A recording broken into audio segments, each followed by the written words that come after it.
Honorable members, let us pray. Almighty God, who in your wisdom and goodness have appointed the officers of leaders and parliaments for the welfare of society and the just government of the people, we beseech you to behold with your abundant favor as your servants whom you have been pleased to call to the performance of important trust in this republic. Let your blessings descend upon us here assembled, and grant that we treat and consider all matters that shall come under our deliberation in so just and faithful a manner as to promote your honor and glory, and to advance the peace, prosperity, and welfare of our country and of those whose interests you have committed to our charge. Amen.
Sergeant at Arms, please ring the bell for a further 10 minutes.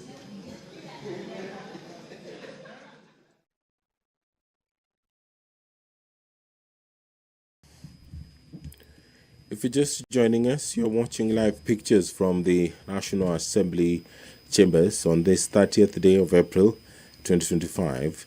The members of Parliament are preparing to begin the business of the day. Quite a busy morning. There are a number of businesses that will be transacted, including a procedural motion on the exemption of business from the provisions of Standing Order 40, Part 3, that this House resolves to exempt the business appearing at Order number 9, 11, and 13 and 14 in today's order paper, which is available on the Parliament of Kenya website. From the provisions of Standing Order 40, Part 3, being Wednesday morning. They are located for business not sponsored by the majority or minority party, or business sponsored by a committee. And these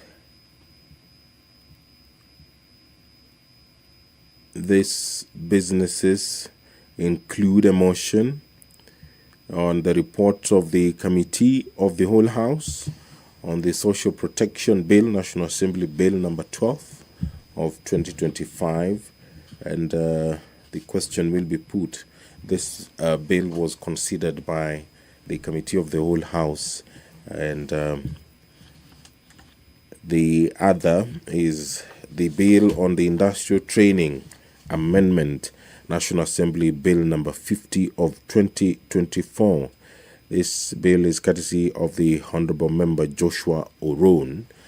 This bill seeks to amend specific provisions of the Industrial Training Act, Cap 237, in order to recognize prior learning as a framework that acknowledges the skills, knowledge, performance, outcomes, and learning achieved through informal and non-formal learning pathways.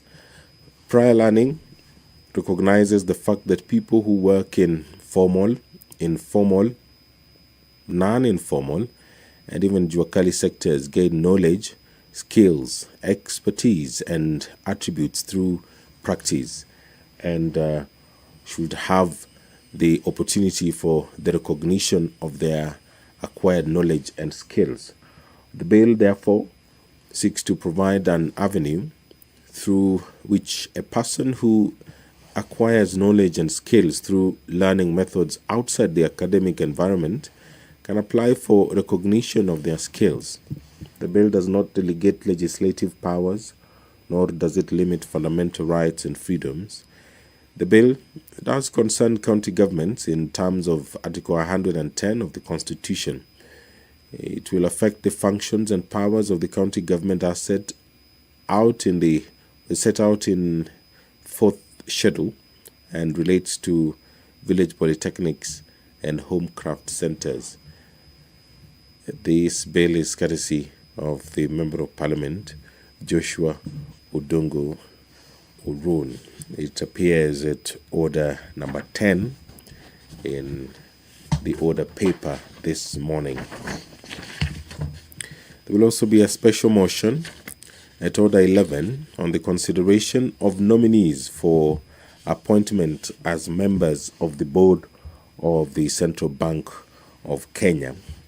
This motion will be moved by the co-chairperson, Joint Parliamentary Committee on the vetting of nominees for appointment as members of the board of the Central Bank of Kenya. That taking into consideration the findings of the Joint Committee of the National Assembly Departmental Committee on Finance and National Planning and the Senate Standing Committee on Finance and Budget on the approval hearing of nominees for appointment as members of the Board of Central Bank of Kenya, laid on the table of the House on Tuesday, 29th of April 2025, and pursuant to Section 11, subsection 2 of the Central Bank of Kenya Act Cap 491, this House approves the appointment of the following nominees as members of the Board of Central Bank of Kenya. 1. FCPA Sophie Moturi. 2. CPA Abdullahi Mohammed Abdi. 3. Ms. Beatrice Kosgei. And 4. Mr. David Simpson Osawa Owor. That motion will be moved by the co-chairperson, Joint Parliamentary Committee on the vetting of nominees for appointment as members of the board of the Central Bank of Kenya.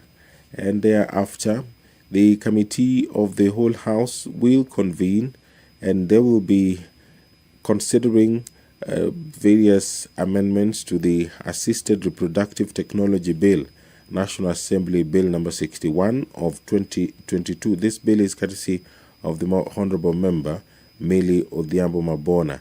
And at order 13 is a motion that will be moved by the Chairperson, Departmental Committee on Blue Economy, Water and Irrigation. The motion regards the ratification of the agreement on fisheries subsidies. At order 14 is another motion. This one is by the Chairperson, Departmental Committee on Defense, Intelligence and Foreign Relations. The motion is on the ratification of the treaty establishing the Intergovernmental Authority on Development.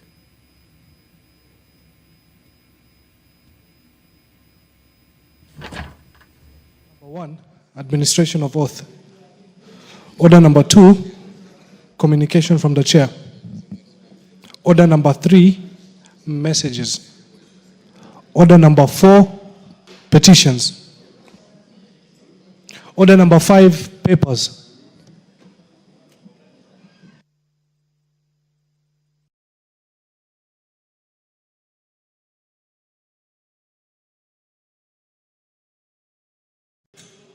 Majority Leader, are there papers from the Majority Leader?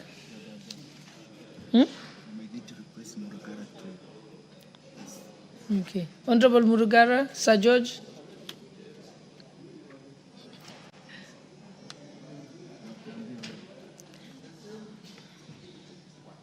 Honorable Murugara, are you tabling the papers on behalf of the Majority Leader? No, madam. Where are they? If they were here, I would table them.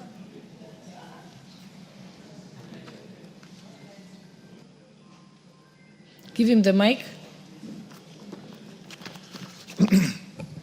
Thank you, Honorable Speaker.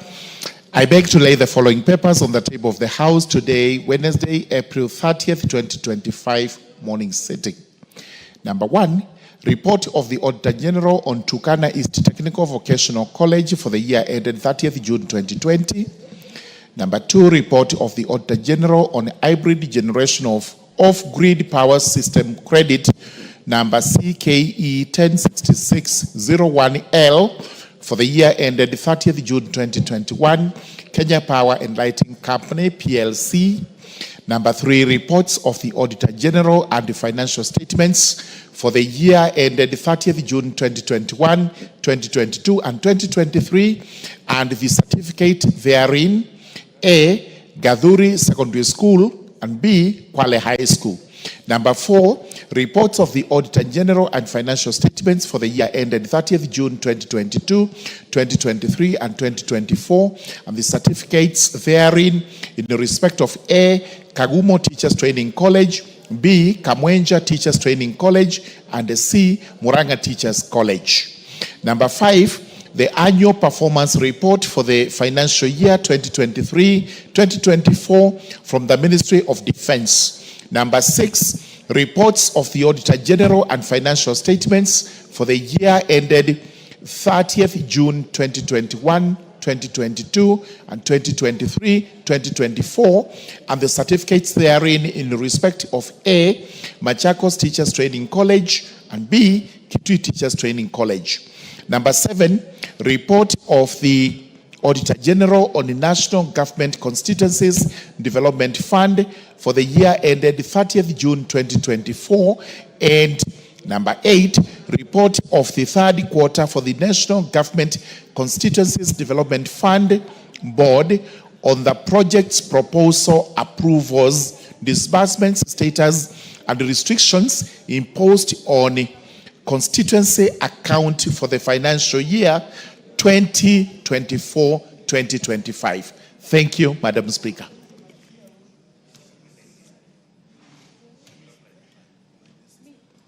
Thank you, Honorable Murugara. On behalf of the Majority Leader, we can now move to the next.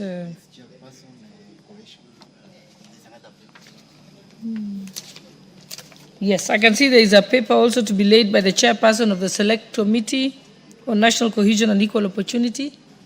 Honorable Adan, oh, you're here. Thank you.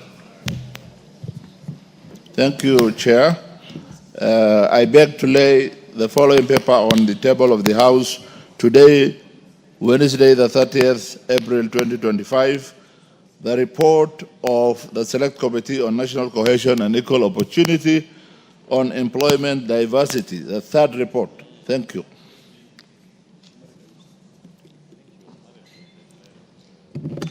Thank you. Next order. Order number 6, notices of motion.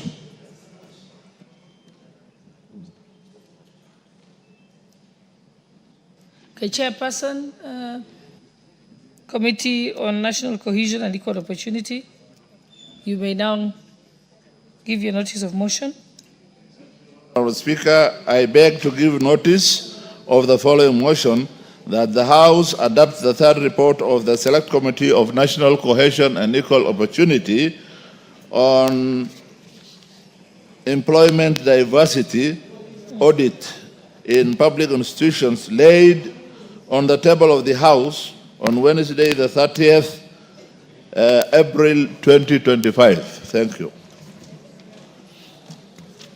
Thank you. Okay, next order.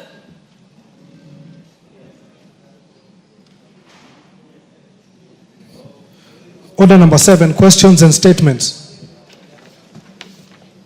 Honorable members, with your permission, allow me to reorder the order paper.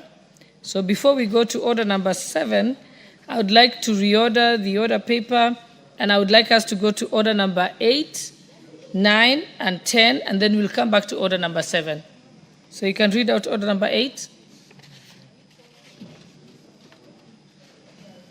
Order number 8, procedural motion, exemption of business from the provisions of Standing Order 43.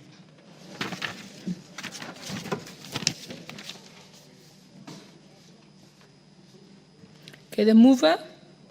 Thank you, Madam Speaker.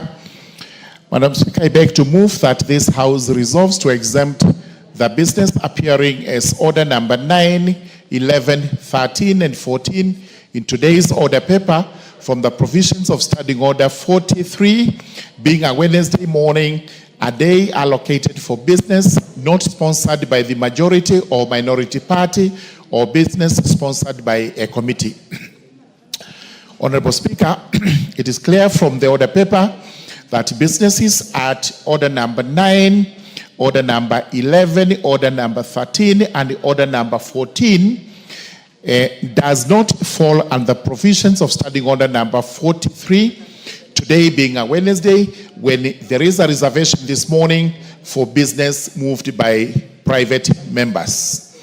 These are very important matters that we have to discuss this morning in view of the fact that today we proceed on recess until the House resumes. It is for this reason that I do urge the House to allow that we exempt these 4 businesses on the order paper from the provisions of the standing orders on the private members' bills and motions that are to be moved this morning so that we can deal with the 4 matters.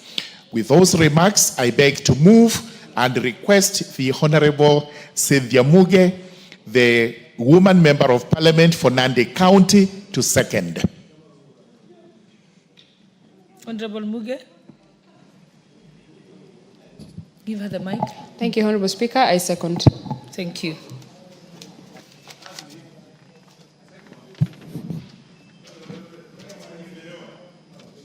Honorable members, I now propose the question that this House resolves to exempt the business appearing as orders number 9, 11, 13, and 14 in today's order paper from the provisions of Order 40, Subclause 3, being a Wednesday morning, a day allocated for the business not sponsored by the majority or minority party or business sponsored by a committee.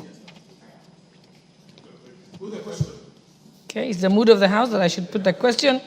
So, honorable members, I now put the question that this House resolves to exempt the business appearing as orders number 9, 11, 13, and 14 in today's order paper from the provisions of Order number 40, Subclause 3, being a Wednesday morning, a day allocated for business not sponsored by the majority or minority party or business sponsored by a committee. Will as many as of that opinion say aye? Aye. Will as many as of the contrary opinion say nay? The ayes have it.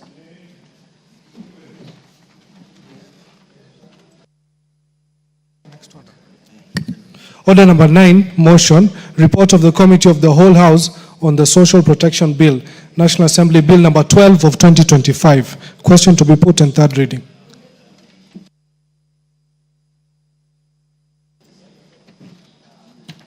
Honorable members, I now put the question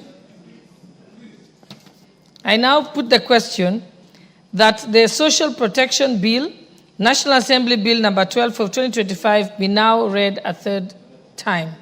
Will as many as of that sorry, I made the wrong one, yeah?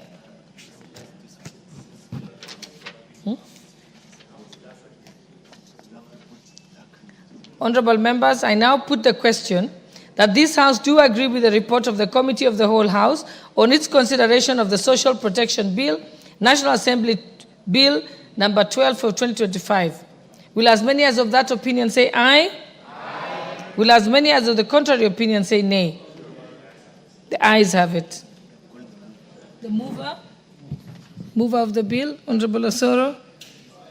Thank you very much, Honorable Speaker. Honorable Speaker, I beg to move that the Social Protection Bill, National Assembly Bill number 12 of 2025 be now read at that time.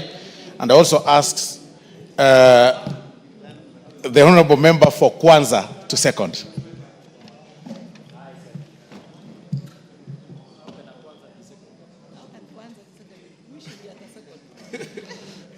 Madam Speaker, Give him the mic. Okay. Madam Speaker, I second.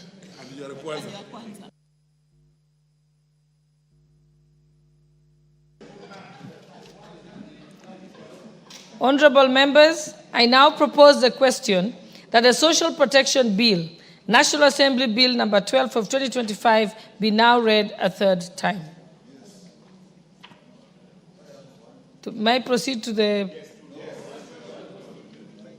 You'd like? Okay, I'll give you a chance, Honorable Nikal. Thank you, Madam Speaker. I really appreciate that at long last we have got a social protection bill in place. But Madam Speaker, what I would really say is we must move, whichever ministry or authority is to implement it, because this is not the first time we're having a bill on social protection.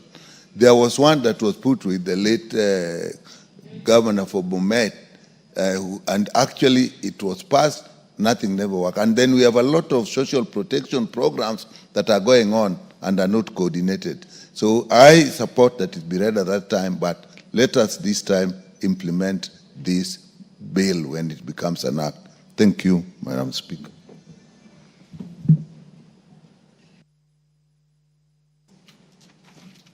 Honorable members, may I now put the question? Yes. Honorable members, I therefore put the question that the Social Protection Bill, National Assembly Bill number 12 of 2025 be now read a third time. Will as many as of that opinion say aye? Aye. Will as many as of the contrary opinion say nay? The ayes have it. Honorable Billy Odhiambo, I was expecting you to say something.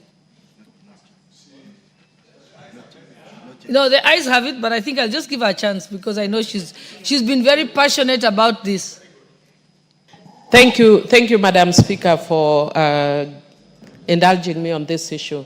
Indeed, Madam Speaker, actually the reason why I didn't speak is because I'd spoken to it at the second reading, and I know, Madam Speaker, that this is a bill we worked on very passionately with the late Honorable Joyce Laboso. So I want to agree with even Honorable Dr. Nikal that it's a good thing that this bill has passed, and we hope that the government this time will implementing, at least in honor of the late Honorable Joyce Laboso. Thank you. Thank you, Honorable Millie. It would not have been proper for the bill to pass without you saying something, because I know you've been the one who has done the heavy lifting on this particular bill. So next order.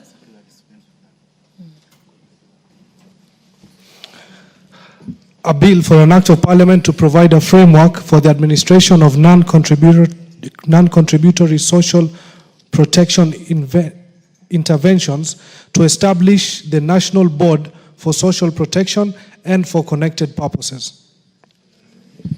Order number 10, the Industrial Training Amendment Bill, National Assembly Bill number 50 of 2024, first reading.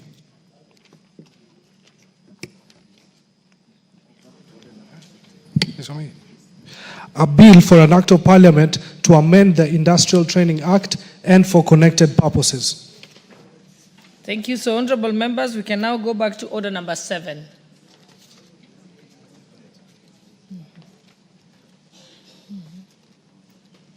We can go to order number 7.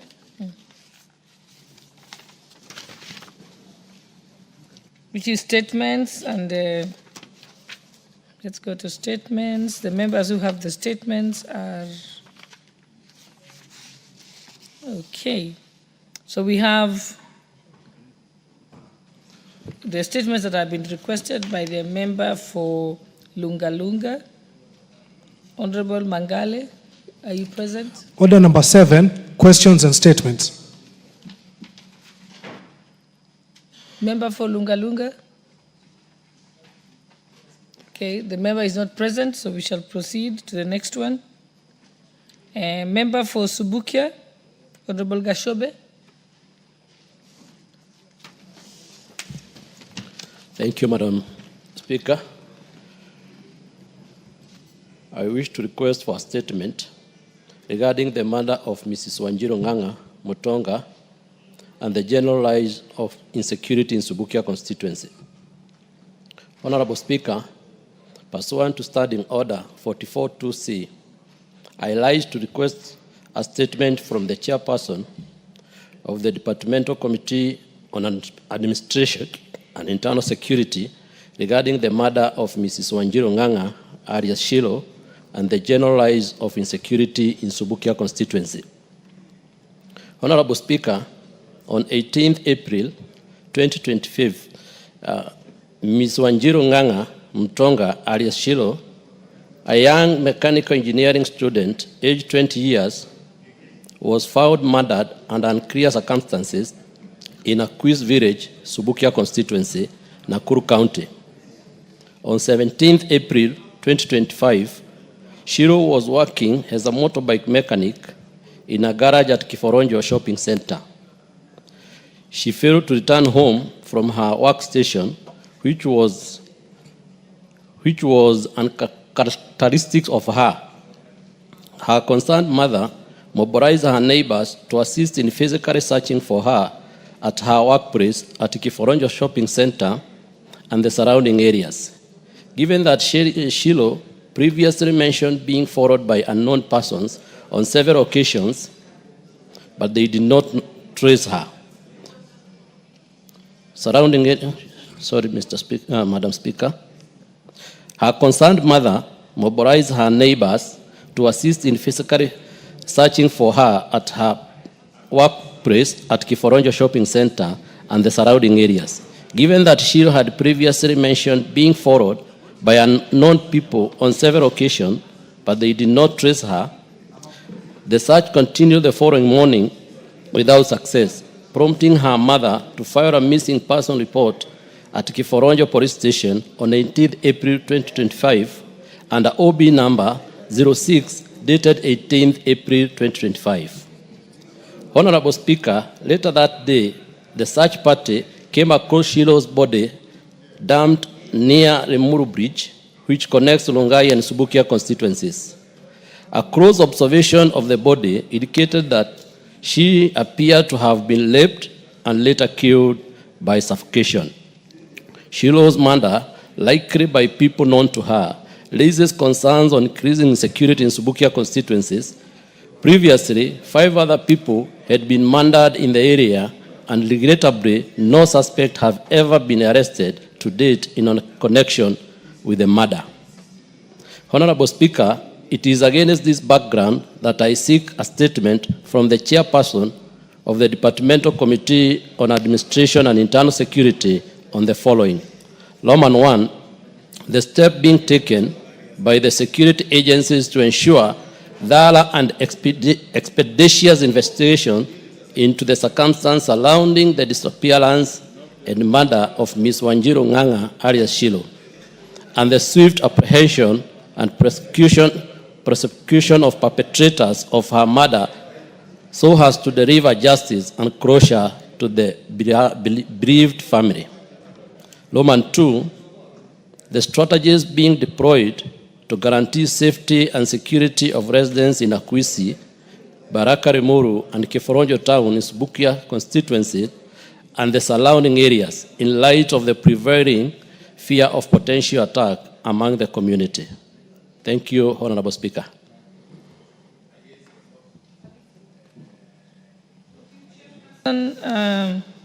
Committee on Administration and Internal Security. Boltongoya is not here. Any member of the committee who can give a commitment on behalf of the committee? Yes, Honorable DK Kiplagat.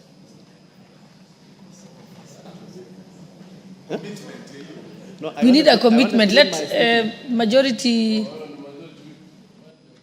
whip can give the commitment, and I'll get to yours, Honorable Kiplagat. Much obliged, Honorable Speaker. You are all aware that we are proceeding for recess for a month. I can only commit 2 weeks after the recess. Okay, yeah. Thank you. All right, the next request for a statement is from Honorable David Kiplagat, member for Soy constituency.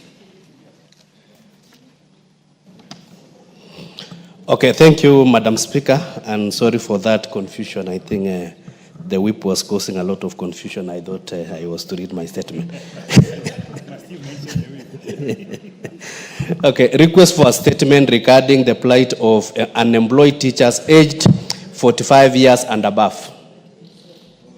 Honorable Speaker, pursuant to the provision of Standing Order 42.2c, I rise to request for a statement from the chairperson of the Departmental Committee on Education regarding the plight of unemployed, trained, registered, and qualified teachers aged 45 years and above.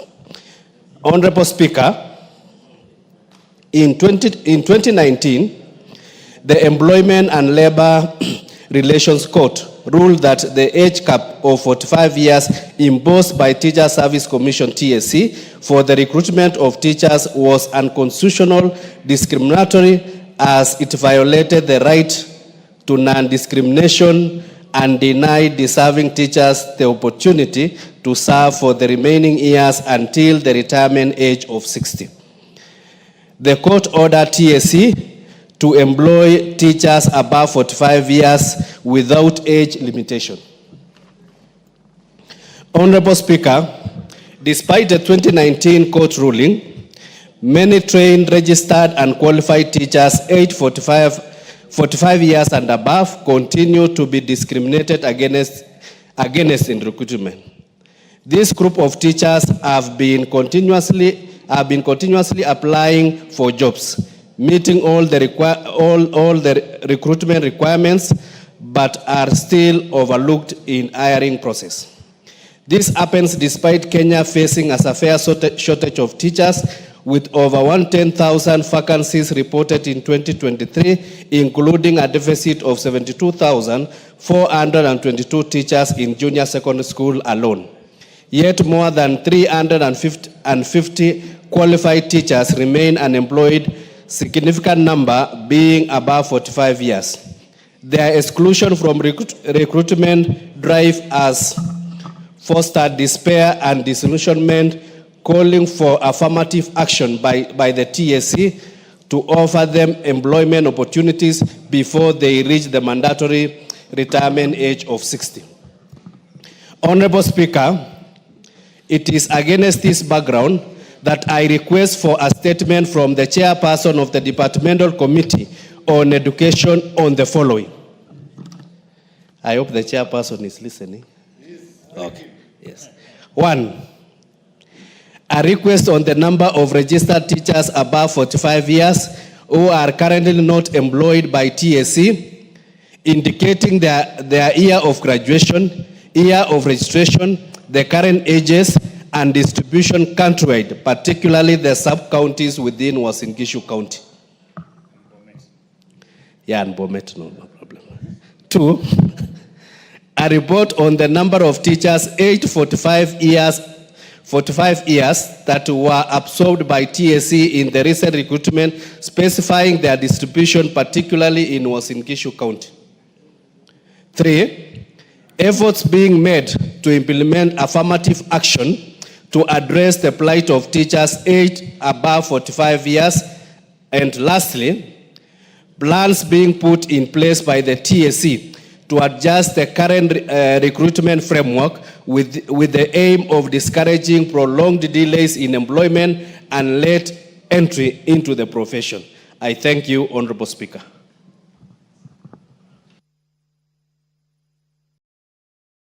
Chairperson on Education, Honorable Meli, member for Tindiret. You would like to say something, Honorable Muge? Okay, let's give Honorable Muge a chance. Okay.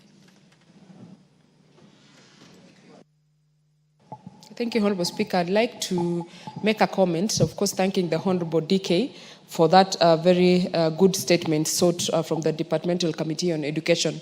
Honorable Speaker, I have noted with concern that the offices, the sub-county offices, TSC, do not have data, the data that Honorable DK is asking for, Honorable Speaker, because you cannot be in a country where you have teachers trained and teachers registered through TSC, and when asked to give details of the graduation years of teachers in those sub-counties, you're not able to give, Madam Speaker. It is a very bad show in terms of record keeping and in terms of proper planning in this country. Honorable Speaker, if the details of the records were available, we would be comfortable saying this institution knows how many teachers graduated when and how old they are, and they will be able to use that information to actually inform the decisions that are being made going forward. So we want to ask, Honorable Speaker, that that information be made available so that better and proper decisions can be made, because without data, you can hardly make a proper decision. Thank you, Madam Speaker.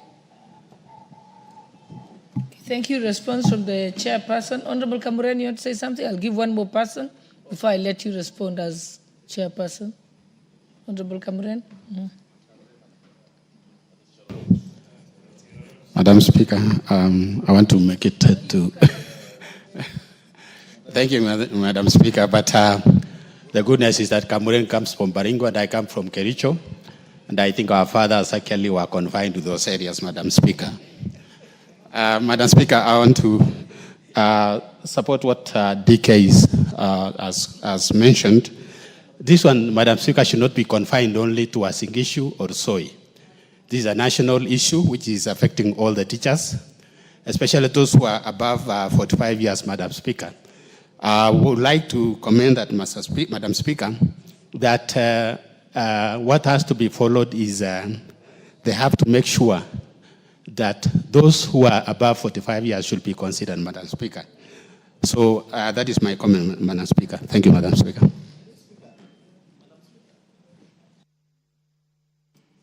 You want to have a second go, Honorable DK? It's okay, I'll just exercise my discretion and allow him.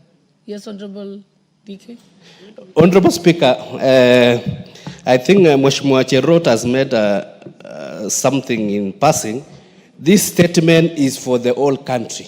It is not only in Uasin Gishu. What I was just saying is that the fact that I come from Uasin Gishu, I was giving emphasis, so that in case the other data are not there, then we can be considered as Uasin Gishu. But this is a national issue that needs to be addressed nationally. Thank you. Thank you. That's the clarification I wanted you to give. Okay, let's go, Honorable Meli, Chairperson for the Education Committee.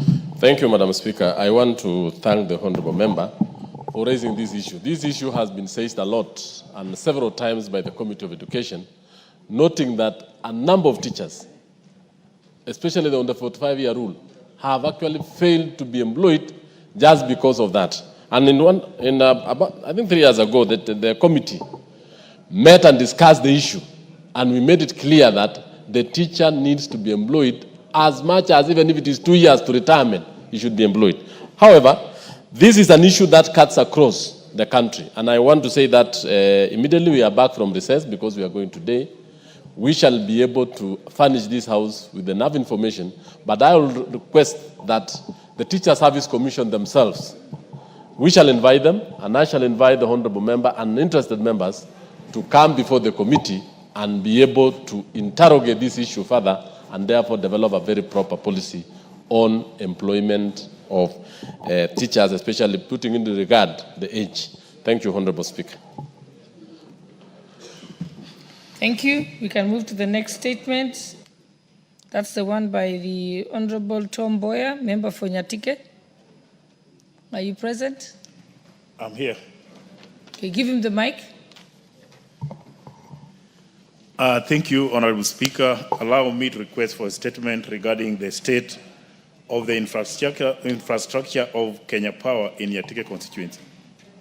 Honorable Speaker, pursuant to the provisions of Standing Order 44-2C, I wish to request for a statement from the Chairperson of the Departmental Committee on Energy regarding the state of the infrastructure of Kenya Power within Nyatike constituency and its impact on power supply in the area. Honorable Speaker, the electricity transmission and distribution infrastructure in Nyatike is currently in a state of disrepair. Across all the 7 wards of the constituency, residents of Nyatike have raised serious concerns regarding exposed charging and fallen power lines, dilapidated poles, and malfunctioning transformers. These unsafe installations have caused multiple injuries to residents, especially during the rainy season, when the risk of electrocution becomes even higher. On Tuesday, 22nd April 2025, Mr. William Onyango was electrocuted by a fallen electricity wire, sustaining serious injuries, and is currently recuperating in a hospital. Sadly, this is not an isolated incident. There are multiple cases of people being injured due to unsafe power lines and other faulty installations in the constituency. Additionally, Nyatike has been facing frequent and prolonged power outages, causing significant disruption to both social and economic activities in the area. The impact of these outages is far-reaching, with businesses reporting substantial financial losses due to the inability to operate consistently. Critical operations in hostels are at risk due to absence or failure of power backups. The blackouts have also heightened insecurity in Nyatike due to non-operational streetlights and security systems. Honorable Speaker, it is against this background that I request for a statement from Chairperson of the Departmental Committee on Energy on the following. 1. Status of replacement and maintenance of dilapidated power transmission and distribution infrastructure, including collapsed poles and hanging live wires in Nyatike constituency. Report on the causes of the frequent and prolonged power outages in Nyatike constituency and steps that the Ministry of Energy is taking to address and prevent the outages, including expected timelines for the implementation of strategies to alleviate the current crisis.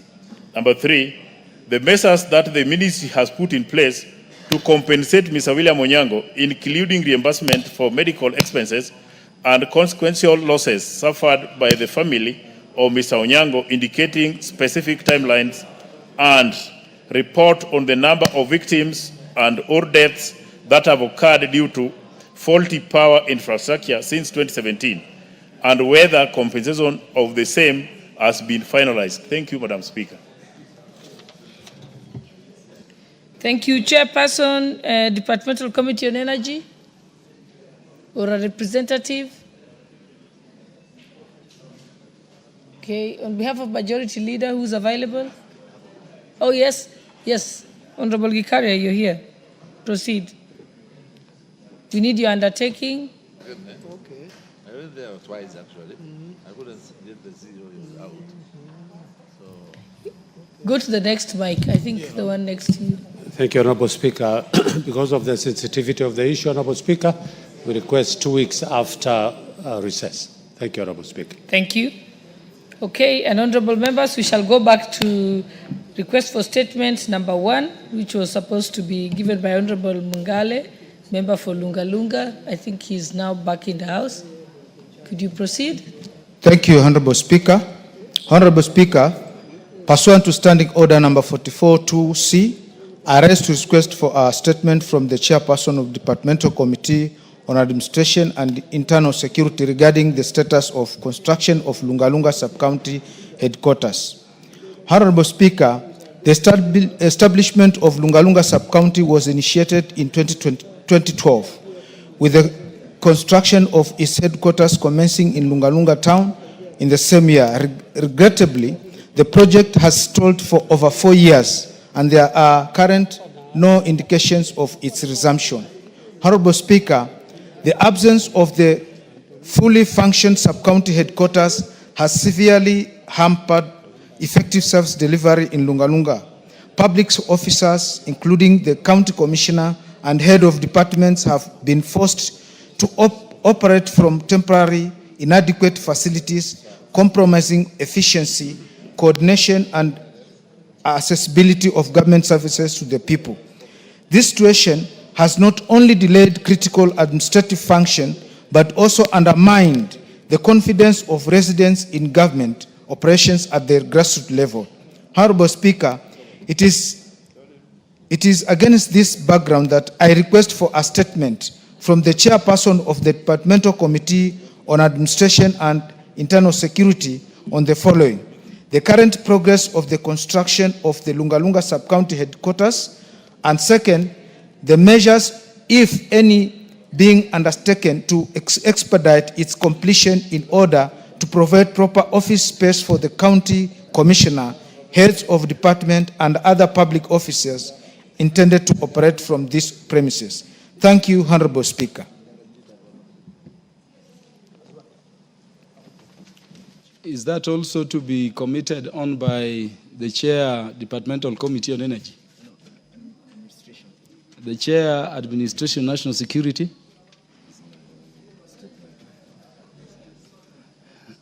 Any member of the Committee on Administration and Internal Affairs?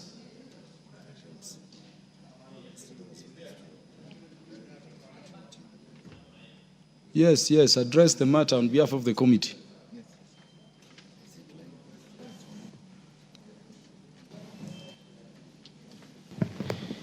Thank you, Honorable Speaker. Honorable Speaker, now that we are proceeding for recess, I think the response will be available 2 weeks after we return from recess. Thank you. 2 weeks, unless the member has something more to say. The Honorable Chief Romondo, 2 weeks. Thank you, Chair. Because the response needs a lot of research to get to know where the project has reached and the contract period and all that. I accept that 2 weeks after recess is fine. Thank you. 2 weeks it shall be. Question number 5 on the order paper by the Honorable Amina Mnyazi.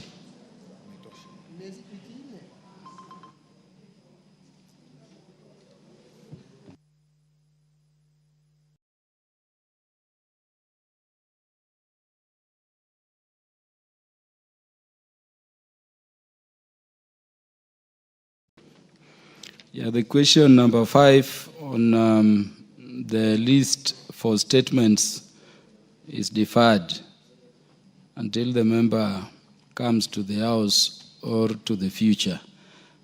Question number 6, the question by Honorable Joseph Tunoi.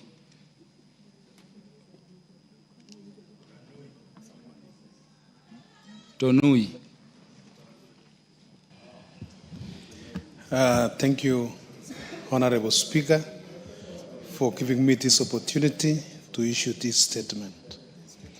Honorable Speaker, pursuant to the provisions of Standing Order 44-2C, I wish to request for a statement from the Chairperson of the Departmental Committee on Housing, Urban Planning and Public Works regarding the stall construction of the Olengurwane Stadium. Honorable Speaker, the construction of the Olengurwane Stadium commenced in the year 2012. Honorable Tonu, you are not audible to the House. And Honorable Speaker, the construction of the Olengurwane Stadium commenced in the year 2012 under the national government through the Ministry of Public Works, Housing and Urban Development. However, more than a decade later, the project remains incomplete. This prolonged delay in the construction has not only denied residents access to vital public sporting facility, but also exposed the site to degradation, notably severe soil erosion has taken toll on the parts of the stadium grounds, posing a significant risk of structural collapse and potential loss of public investment if urgent remedial action is not taken. Moreover, with the reported transfer of the project to the county government of Nakuru, it is imperative to clarify whether this was done in accordance with the law. Honorable Speaker, it is against this background that I request for a statement from the Chairperson of the Departmental Committee on Housing, Urban Planning and Public Works on the following. Number 1, the terms under which the construction of the Olengurwane Stadium, which was being undertaken by the national government through the Ministry of Public Works, Housing and Urban Development, was transferred to the county government of Nakuru. Number 2, full details of the contract sum for the project, including the total amount paid out at the time of transfer, the outstanding balance, and any indication of the corresponding funds were lawfully and fully transferred to the county government of Nakuru, and whether the process was done according to the law. Number 3, reasons that led to the contractor to abandon the construction site despite having received public funds, and what legal action, if any, has been taken to enforce compliance with the contract terms or recover misuse of public funds. Number 4, the specific measures or plans the ministry has put in place to ensure that the completion of the stall construction of Olengurwani Stadium. I thank you, Honorable Speaker. Yeah, that is fine. The chair, the Departmental Committee Housing, Urban Planning and Public Works. Yeah, the Vice Chair, the Honorable Rindikiri. Please commit. Yes, I've listened to the statement and the requests. We are proceeding on the 1 month recess. I promise that within 2 weeks of opening, we shall deliver the report. Honorable Tunui. Thank you, Speaker. I am satisfied with the 2 weeks. Thank you. Yeah, 2 weeks it is. Number 7.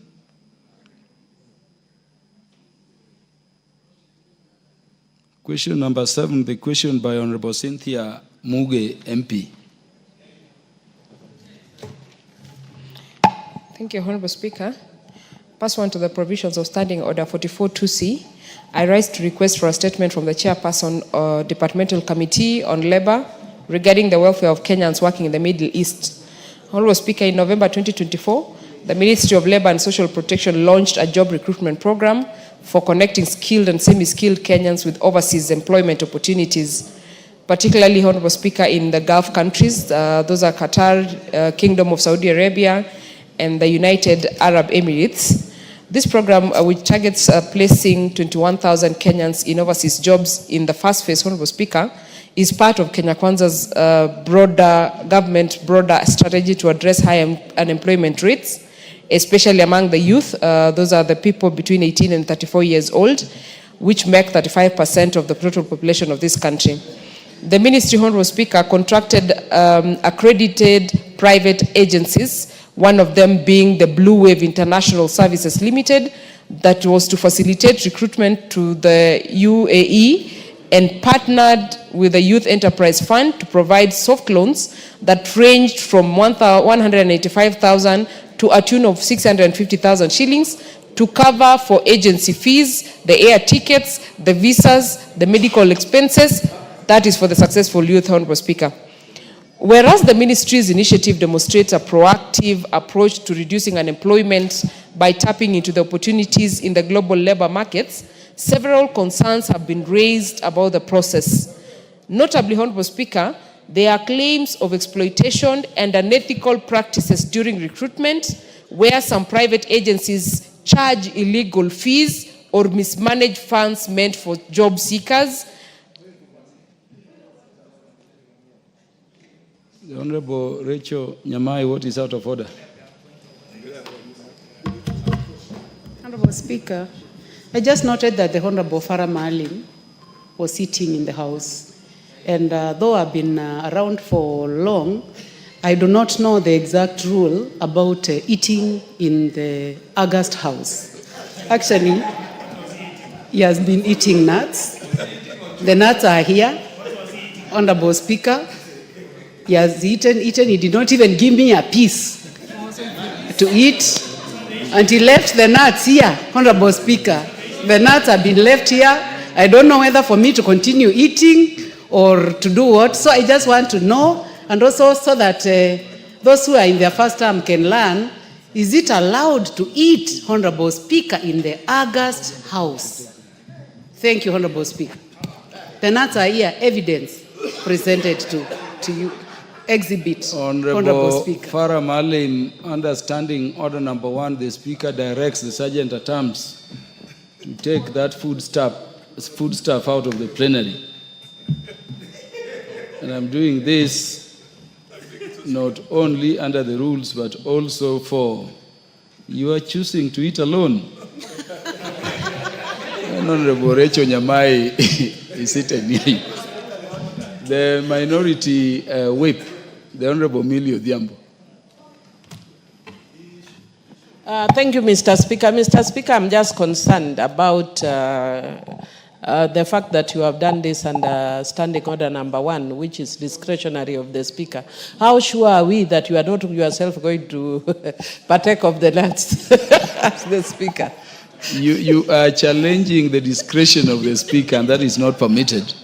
In fact, it could be disorderly minority whip. The Speaker has directed that the nuts be taken away from the plenary by the Sergeant at Arms, and the Speaker has reasonable means to buy his own nuts. The Speaker certainly is not going to pursue those nuts. Where are we?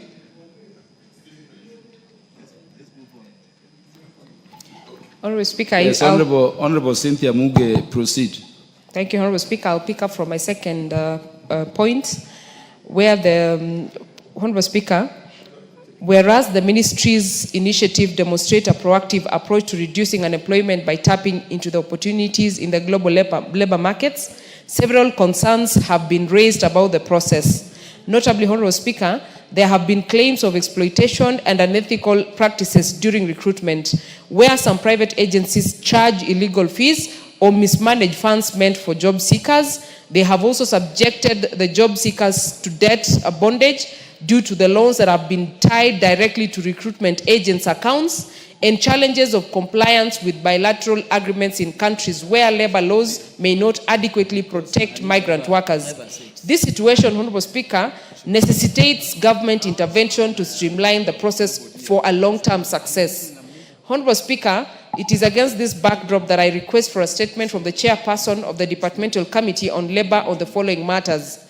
1, Honorable Speaker, the number of Kenyans that have been recruited to work in the Middle East, particularly in Qatar, the Kingdom of Saudi Arabia, and the UAE, including specific sectors to which they were hired and the number of workers exported in each category in the specified countries. Honorable Speaker, I emphasize that there is a lot of importance in data. Secondly, Honorable Speaker, I want the Departmental Committee on Labor chairperson to tell us or give us the measures that have been put in place by the ministry to protect Kenyan migrants workers from exploitation and ensure compliance with bilateral agreements in countries where labor laws may not adequately protect them. And lastly, Honorable Speaker, the oversight mechanisms by the ministry to ensure that private recruitment agencies operate ethically and comply with the law to curb abuses such as human trafficking, among other issues that have been on the forefront currently, lately, Honorable Speaker. With that, Honorable Speaker, I thank you.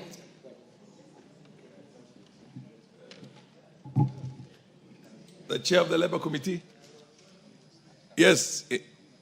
Are you responding on behalf of the Chair, or you have... I'm commenting. You have a comments before the Chair takes for this. Okay, the floor. Thank you, Honorable Speaker. Honorable Speaker, I want to say the statement by Honorable Cynthia is of paramount importance in this House. Honorable Speaker, bearing in mind that export of labor from this country is one of the key pillars that we are working under so that we can have our young people working outside our country. Honorable Speaker, it is very, very important, as she has stated, that bilateral agreements must be signed and must be adhered to so that we can avoid loss of life and mistreatment for the people that we take out there to work. Honorable Speaker, this is a very timely statement. Thank you, Honorable Speaker. Yes, Honorable Millie Odhiambo, Minority Whip. Thank you, Mr. Speaker. Mr. Speaker, I just want to thank Honorable Cynthia Muge for raising this issue, and especially the concerns over issues of possibility of trafficking of persons. And we have seen very many cases of women who are mistreated when they're out. Mr. Speaker, I'm just requesting that if the Honorable Member could consider asking the relevant ministry to consider long-term change of policy. Many countries with migrant workers are working towards employment opportunities at home. If you go to the Philippines, everybody who wants to get elected gets one, their agenda is how to see their own people back home. They are moving away from sending their people home, away from home, but we are doing a deliberate policy to send people away from home. Can we consider, is it something that you can consider as a policy if it could be raised, of creating jobs at home, however humble they are? Thank you.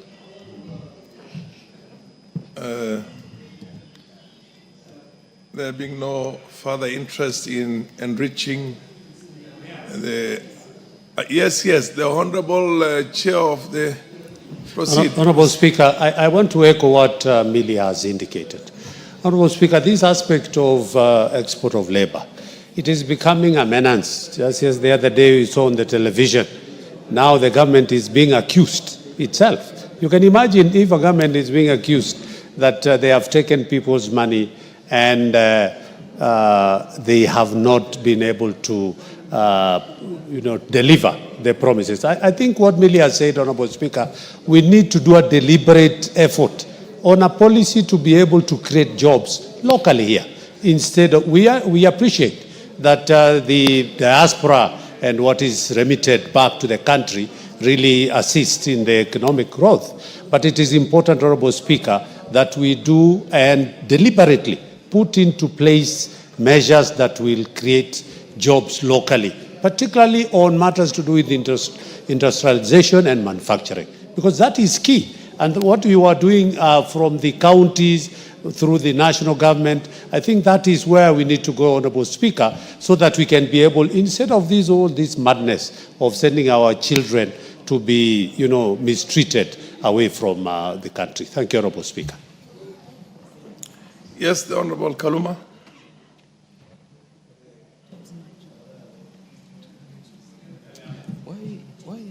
Can you give Honorable Kaluma the mic? Yes, I thank you very much, Honorable Speaker. Honorable Speaker, I'm just from a meeting by IMF and World Bank where it was confirmed that by 2035, barely 10 years from now, we'll be having a population surge of 1.2 billion young people seeking opportunities for jobs. In the globe?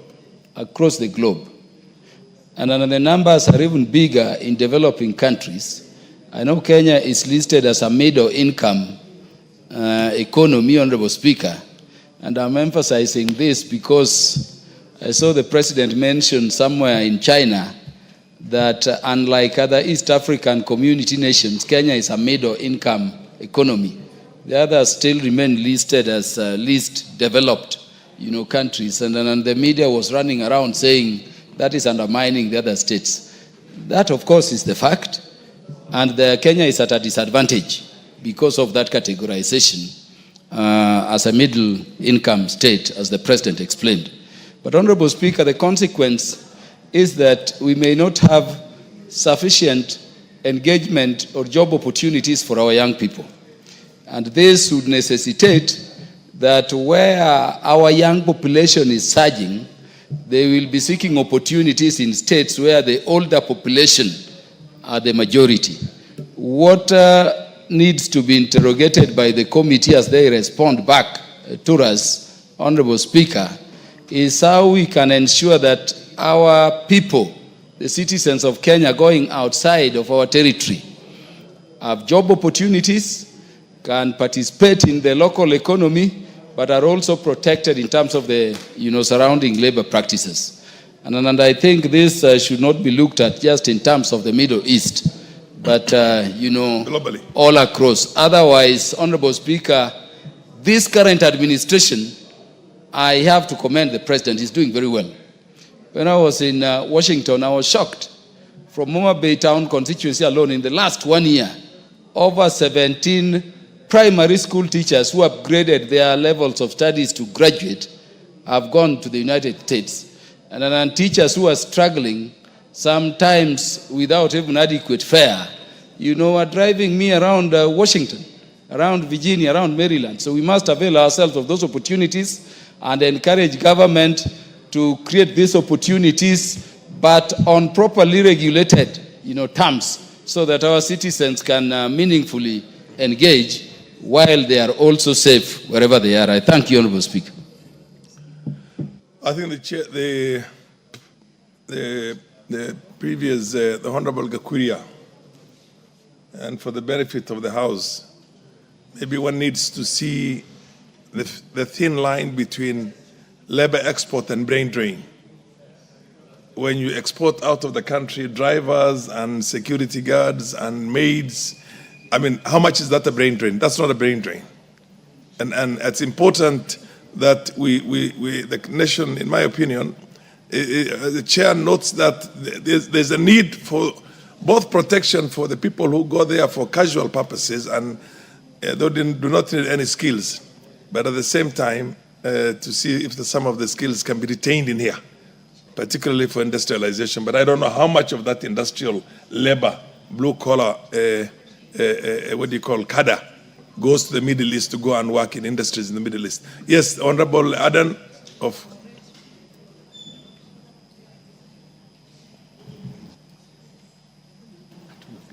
Can you give the mic to Honorable Adan? Okay, thank you, Honorable Speaker, for giving me this opportunity. I also stand to add to my voice that it is crucial that we try to look for jobs for our youth. Currently, the number of youth out of school, those who finished universities with certificates, those who finished other lower cadre colleges with diplomas, those who dropped out of school at maybe primary and secondary school level, who are in every household in this country is seriously alarming. Looking at our environment, I am not seeing in the near future where we can create adequate jobs for all these youth. So this issue of looking for jobs outside the country is very crucial.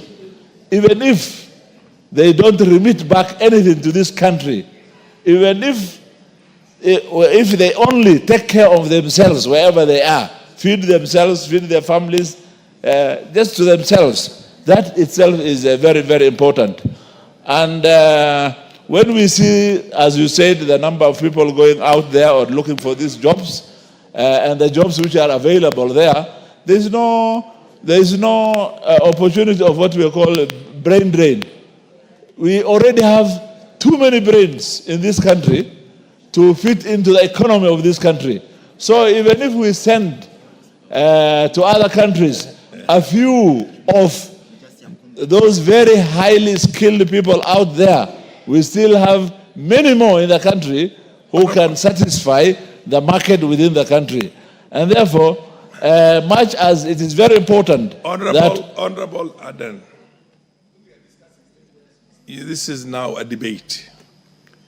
You need to raise issues that you think will enrich the statement that is sought. Don't debate the matter. Madam Muge has asked for a statement. If you think you have additional information to include into that so that the chair can take note of that, and when the chair is responding, is able to encompass all that. That is the essence of allowing a few more people to partake in this statement sought.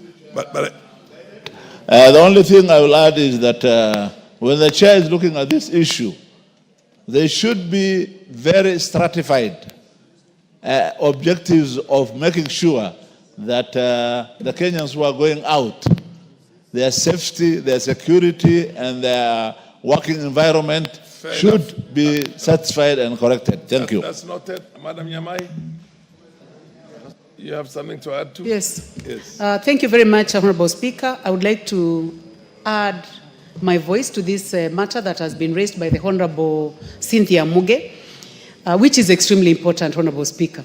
And the biggest concern, Mr. Speaker, is our children, the children that we are seeing out there, or our young people out there who are suffering in the Middle East. And I think what I would encourage the committee to do is to encourage the Ministry of Labor to get more involved, especially with the private agencies. Because I think that is where the problem is. They must be regulated by government. I think this is something that the committee must look into.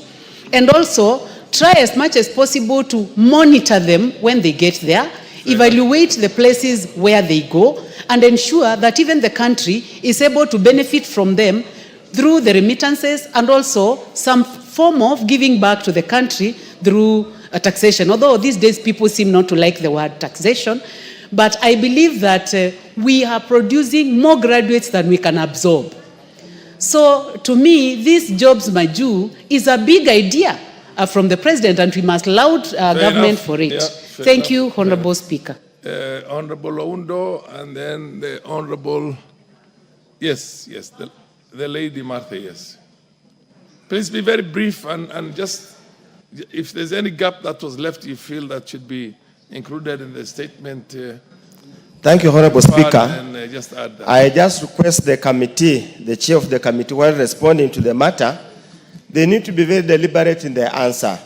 And you have clearly said there's a difference between dumping excess labor and brain drain. Indeed, what we are doing currently going to Middle East, this dumping excess labor, they were promised jobs and it was all stories. Now they have been left on their own. All they can do is to go and suffer outside there. We need to stratify those who are in the Middle East. What's the cadre of the jobs they are doing? Are they manual jobs? Are they intellectual stimulating jobs? What kind of jobs are they doing? So that we just don't simply pick all the hustlers that were promised jobs and they are being dumped, so they are being dumped in the Middle East. Thank you. Yes, the Honorable Martha? Yes, it's you. Who is that? I'm a little bit short-sighted. Thank you, Mr. Speaker. I think I want to support what everybody is saying here. The security of our young people who go out to look for jobs is very, very critical, because we have seen cases where they come back when they're in coffins, and circumstances leading to such deaths, it's never known, and nobody ever follows to the end. I just want to highlight the fact that we need to know how many of our young people need jobs abroad. We need statistics so that we know the number of young people that go out to look for jobs, the kind of jobs that they're going to do, so that we do not export too many out of the country and leave ourselves with nobody, so that we also have some people working for us. Otherwise, we shall empty the country and everybody will be going abroad for further studies with no control. So my appeal to the committee is to look at the number of the statistics that is required for those that need to get jobs out and those that remain. Otherwise, we shall suffer the brain drain. We need other people to work for us as well. The last young one, people. Thank you. The last one on this, the Honorable Member of Parliament for Westlands, Timothy Wanyonyi. The last thank you, Mr. Speaker. Enrichment of the statement, yes. Yeah, Mr. Speaker, while looking for jobs for our young people abroad is a noble thing, but Mr. Speaker, it needs to be regulated by the government, because they're mushrooming illegal agencies that are fleecing our young people. They're getting as much money from them and then just abandoning them or disappearing without anything. So the government must be serious about it, regulate it, and make sure even those agencies peddling this, they must be properly, Mr. Speaker, regulated by the government. Thank you. Fair enough. The MP for Kesses is the very last one now. And then make sure that you raise issues that have not been raised. Yes, thank you so much, Mr. Speaker. I think all our discussion from members who have contributed surrounds about establishing clear framework. Because over time, we've had the government through the ministry speaking about labor migration, signing of bilateral agreements and arrangements. But the big question that should be asked by this honorable House, where is this legal framework that is so fundamental that will protect the rights of Kenyans under the Constitution of Kenya, that is supreme law, remembering that Kenya is a supreme country. And for that purpose, if we are going to have this discussion, yes, I understand we want to respond to the challenges of our unemployment for our youth in our country. But sometimes we end up exposing our children to countries that are predators. They want to predate on our labor, on our trained skills. Remember, Kenya is rated as the best country among those who have proper training facilities on our human resource. The other day we saw a report in Moi Teaching and Referral Hospital where nurses who have been trained, who have acquired experience to provide services, healthcare services and support of nursing at the only second referral hospital, most of them have left the country. Now the institution is struggling. They don't have enough budget to go back to employ. And even if they go back to market to employ, where are they going to get people who have been trained to handle special cases of referral? Remember, a facility like Moi Teaching and Referral, which is a referral facility, has got special cases of treatment and handling of those patients that require specific nurses to handle that. So, Mr. Speaker, I think it is rightful that this House needs to rise, and let us begin to think around and guide on these ones. Thank you so much, Mr. The chair of the committee or a member of the committee who is going to, or the majority leader, majority whip, who is here for this matter?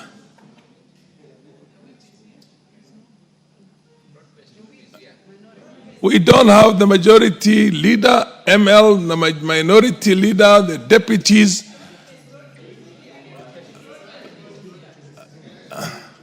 Is there a member of the Labour Committee here in the House? Millie, can you now take this responsibility on behalf of the House? Because you have a collective responsibility. And I presume now that you have a broad-based government, you should be willing to take certain responsibility for your colleagues in the government. Thank you, Mr. Speaker. Mr. Speaker, we have a broad-based arrangement. And within that broad-based arrangement, Mr. Speaker, I'm speaking carefully as a lawyer. And within that broad-based arrangement, Mr. Speaker, I undertake that this matter will be responded to within 2 weeks of return because of its urgency. Within 2 weeks? After we resume. Okay, fair enough. The next one is the honorable member from Msambweni, Faisal Bada.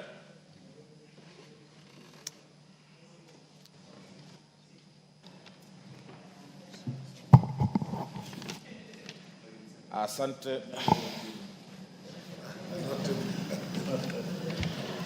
Asante Mheshimiwa Spika. Nimesimama kuweka ombi la kauli kuhusu unyekuzi wa ardhi ya msikiti wa Kongo. Mheshimiwa Spika, kwa mujibu wa kanuni za kudumu 44(2) cha nasimama kuomba kauli kutoka kwa mwenyekiti wa kamati ya kiidara ya ardhi kuhusiana na unyekuzi wa ardhi ya umma ya msikiti wa Kongo katika eneo bunge la Msambweni. Mheshimiwa Spika, msikiti wa Kongo una dhima ya kihistoria na kidini kwa kuwa ulijengwa katika karne ya 14 ya awali na Wajemi. Mheshimiwa Spika, Wajemi ni Persians. Msikiti huu ulitambuliwa kwa mara ya kwanza kama kumbukumbu la kitaifa na serikali ya kikoloni mnamo mwezi Juni mwaka wa 1927.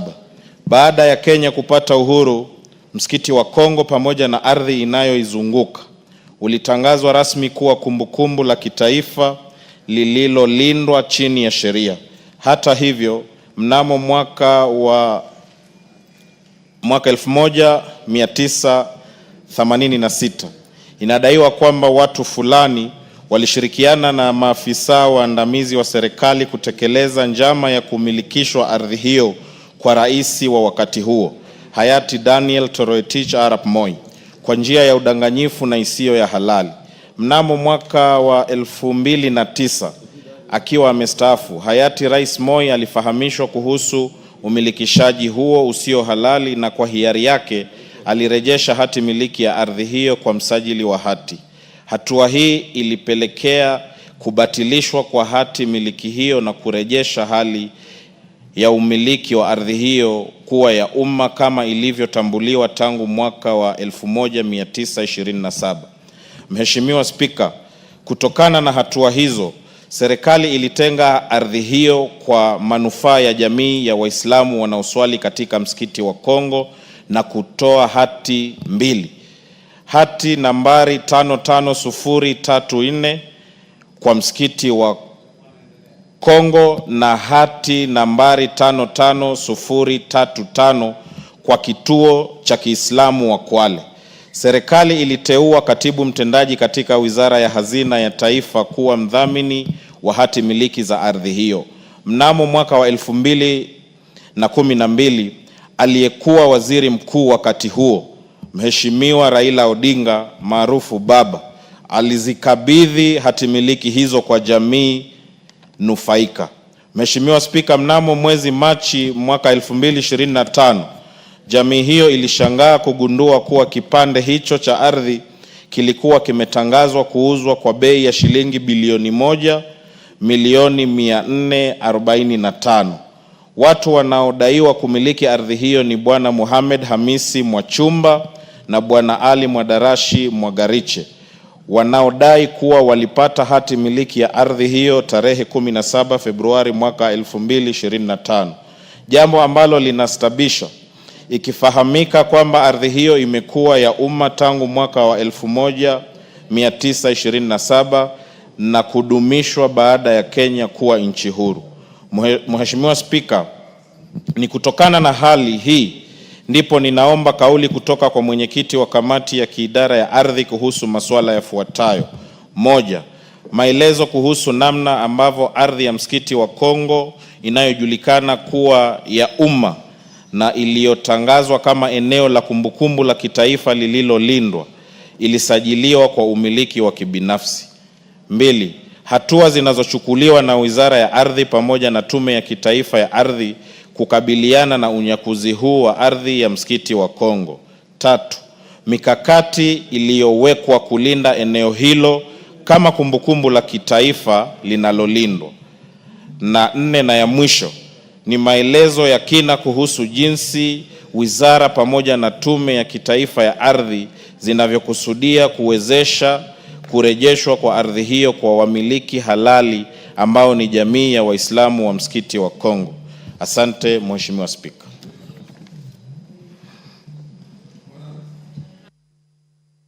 Kuna mheshimiwa wote kuchangia hiyo.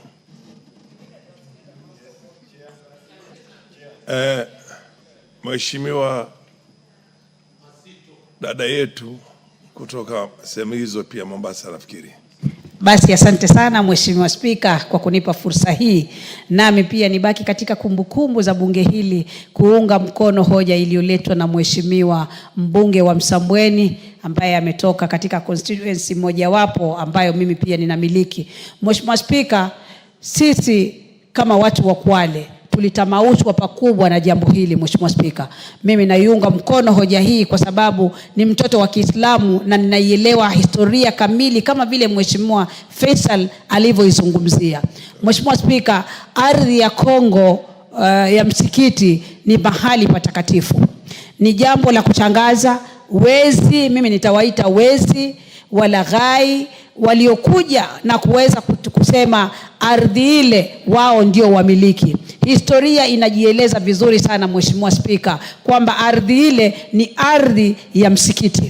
Na ilipatikana kwa njia gani? Historia Mheshimiwa Faisal ameieleza. Haiwezekani kuwa mtu ametokezea hivi majuzi na anasema anataka kumiliki ardhi ile. Ile ni ardhi ya kihistoria. Mheshimiwa Spika, ardhi ya Kongo haiuziki na haiwezi kuuzwa. Ninalaani vikali jambo hili na pia na mimi naongezea kamati ya ardhi ya bunge hili iweze kuingilia kati, lakini historia inajieleza vizuri sana. Asante sana Mheshimiwa Spika na nikome hapo. Mheshimiwa wa Keses, uangalie jinsi unavyoweza kuboresha hiyo Mr. Speaker, unanipatia mtihani mkubwa sana. Endelea basi. Waje niongee kwa lugha ya Kimombo. Nitaongea kwa lugha ya Kimombo. Sasa. Asante. Thank you so much, Mr. Speaker. In any case, even if I want to respond word by word, be very sure that the Honorable Member Msambweni has already confused me. Deep words in the Swahili that I could not even fathom some of them. Now, Mr. Speaker, but on this particular issue, it is increasingly becoming a big problem where either public land or community land are changing hands all of a sudden, and it's becoming rampant. Of late, we are realizing a lot of cases here and there. Not even forgetting that we have a pending serious issue, grievous issue that has involved people dying. Unachangia hoja, sisi tunataka uchangie ile statement inaitwaje kwa Kiswahili? Kauli. Kawira. Kauli. Kauli. Wewe unachangia usaidie ile kauli changia kauli. Usianze hoja. Bwana Kaluma. Asante. So, ninapochangia Bwana Speaker ni kwamba imebidi kupitia mambo kama haya ambayo yametukia kila mahali, kwamba wizara husika ianze kuangazia ni nini kinaleta shida. Imetosha. Asante. Mheshimiwa Kaluma. Kiswahili. Inaitwa nidhamu kwa Kiswahili, point of order. Sema Bwana Kaluma. Hebu mpe. Honorable Speaker, I'm standing under Article 27 of the Constitution, which speaks to the matter that nobody shall be discriminated based on any consideration, including language. Yeah. Honorable Speaker, the question being raised by Honorable Faisal Bade here is a very serious question. I remember the last time I saw Prime Minister Raila Amolo Odinga is when he was meeting the PS for lands over this very matter. Yes. And you know, when Baba meets and commits by any means, including on X account, that action is being taken, it is a serious issue. It is also serious because it is concerning a mosque, and people of the Islamic faith should be considered in terms of how we respect all places of worship. Honorable Speaker, why I'm standing under Standing Order number 27 is to ask whether under Constitutional Article 27, Article 27 of the Constitution, yes, is to ask whether the Honorable Member and the Chair of the relevant committee or his representative are right, Honorable, to address such a serious matter in Kiswahili when members who feel deeply about it, like us, whose disabilities in that language are well known, are in the House, Honorable Member. Could you direct the members to ask this question in English so that we can participate like any other member? Mheshimiwa Kaluma, nidhamu. Mheshimiwa Kaluma, katika nidhamu yetu na katika katiba yetu ni lugha mbili ambao unaweza kuzungumzia katika bunge, ni Kiswahili na Kizungu. Kwa hivyo kama amezungumzia Kiswahili ako kwenye nidhamu. Mheshimiwa Kore Aden Mayaka. Asante Mheshimiwa Spika kwa kunipa fursa hii niweze kuchangia hoja hii muhimu. Na mimi itasema kwamba naliunga mkono hoja ya Mheshimiwa kuhusu msikiti wa Kongo. Na Mheshimiwa, mambo kuhusu ardhi imekuwa ardhi, hasa ardhi za sehemu za kidini, imekuwa ni donda sugu katika nchi hii.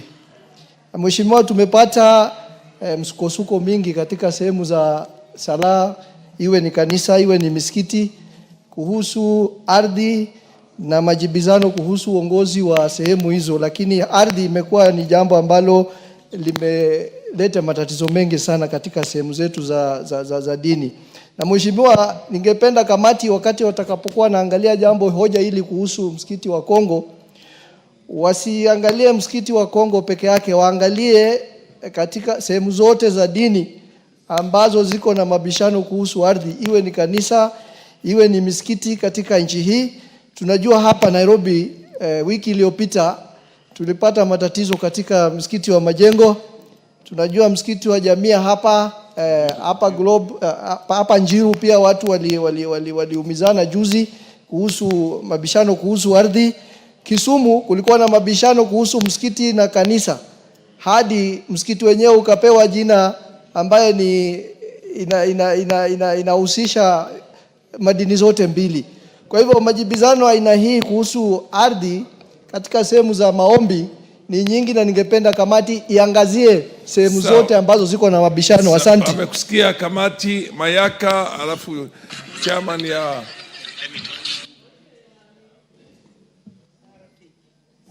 Asante sana Mheshimiwa Spika.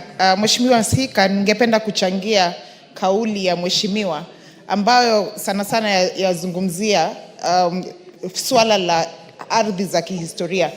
Mheshimiwa Spika, ardhi za kihistoria na ardhi za kidini ni mambo ambayo kamati ambayo inaitwa National Heritage ama kamati ya kukuza kitaifa inafaa iangalie kabisa swala hili, na inafaa ya kuwa tuwe na sera ama policy ili tuweze kujua kama taifa, katika taifa letu la Kenya, ni wapi ambapo tuko na ardhi za kihistoria ambazo hazijateuliwa, ambazo hazijalindwa, ambazo hazijazingatiwa kwenye sheria, ili tuweze kuhakikisha ya kwamba zimekuwa na ulinzi ambao uko tafakari kabisa. Kwa hivyo Mheshimiwa Spika, nashukuru Mheshimiwa huyu kwa kuleta kauli hili, na ningependa kwamba kamati ambayo itaenda kuangalia jambo hili liweze kuangalia ni sera gani ambayo tunaweza leta ili tupate swala hili la ardhi za kihistoria kuweza kutatuliwa kihaswa. Asante sana Mheshimiwa Spika. Mheshimiwa, alafu kisha tutamsikiza mwenyekiti wa kamati. Mheshimiwa Spika, mimi ningependa kuchukua nafasi hii ili niweze kuunga mkono hoja hili ambayo imeletwa na Mheshimiwa Faisal. Mheshimiwa Spika, mambo ya ardhi katika nchi hii imekuwa chanzo ya watu kuuana, imekuwa chanzo ya watu kunyakua ardhi ambayo si yao, ardhi ambayo ni ya community. Na Mheshimiwa Spika, mimi kwangu nimeongea na Mheshimiwa Faisal hapa, na nimewahi kuuliza yeye ni kiasi gani ya hili shamba imenyakuliwa, na ameniambia ni eka 16. Bwana Spika, hili ni jambo ambalo hata inasidi wale ambao wanahusika, kamati ambao wanahusika na hii. Na Bwana Spika, mimi ningependa kupendekeza ya kwamba waziri wa ardhi mwenyewe aweze kufika hapa baada ya likizo ambayo tunaelekea leo. Bwana Spika, hili ni jambo ambalo ni gumu sana, kwa sababu hata mashule mengine, hata kwangu kuna watu ambao wamenyakua shamba ya shule huko kwetu, na hili ni kitu ambacho lazima serikali ishughulikie kwa njia ambayo inatakikana. Kwa hivyo Mheshimiwa Spika, mimi napendekeza ya kwamba waziri wa ardhi mwenyewe afika hapa ili aweze kutueleza mambo mengi ambayo inahusu ardhi. Mheshimiwa Nyekal, alafu kisha tutamsikiza mwenyekiti. Kidogo mwenyekiti, tumsikize Mheshimiwa Nyekal wa mwisho. Thank you, Mr. Speaker. Wa kujaribu kuboresha. Mr. Speaker, I just want the committee to look at a much deeper question relating to land. The problem is so much that the documents that we use for land procedures and processes are no longer look valid. When the committee is looking at this, can they really look at documents like a search certificate? What does it mean you have a search certificate and then later on you find that the search certificate did not reveal all the details about the land? Why then should citizens pay for that certificate? Two, what we call titles. People have titles and yet transactions can go on and later on the title is found to be invalid. And these are government documents. Where is the process and what do we do And we need another way of actually using documents that have detailed information which the government can take responsibility for. Thank you, Mr. Speaker. Mheshimiwa mwenyekiti ya kamati la ardhi. Oh, unataka kuchangia? Na ni wapi kama mwenyekiti wa kamati ya ardhi? Kuna mtu yeyote kutoka hiyo kamati hapa katika bunge? Haya, mheshimiwa endelea, alafu hiyo yako ni ya mwisho kabisa kuchangia hiyo.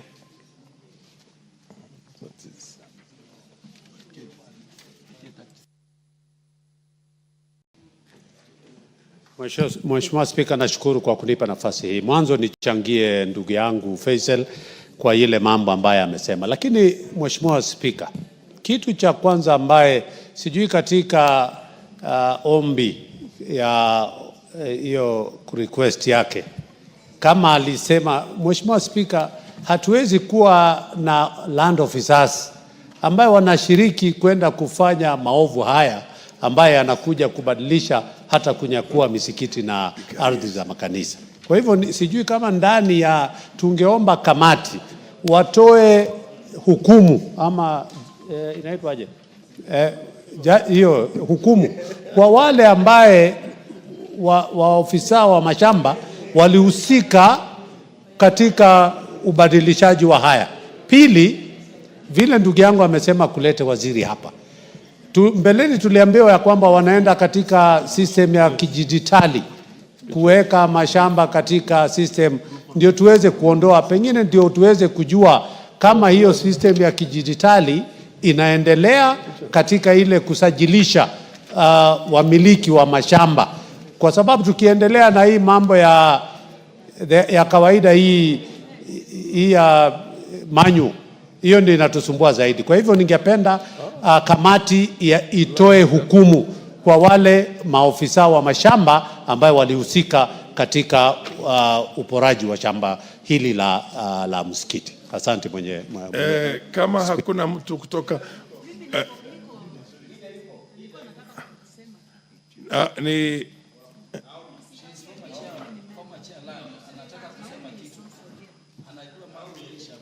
Naomi. Mheshimiwa Naomi, wewe ni naibu wa naitwa nini? Kiranja. Wewe ni naibu wa kiranja la chama cha wale wengi. Yes. Unaweza kutueleza utapeana ahadi fulani ya kuhakikisha kwamba tumepata majibu kuhusu yale kauli? Ndio naweza peana, na kwa sababu tunaenda on recess sasa, tukisharudi recess kwa Kiswahili inaitwa nini? Likizo tunaenda kwa likizo, na baada ya kutoka kwa hiyo likizo tukipata muda ya wiki 2 itakuwa sawa. It's so directed. Asante. Next one is the Honorable Member Victor Koech, MP for Chepalungu. MP for Chepalungu, proceed and put the request for your statement. Yeah, thank you, Honorable Speaker.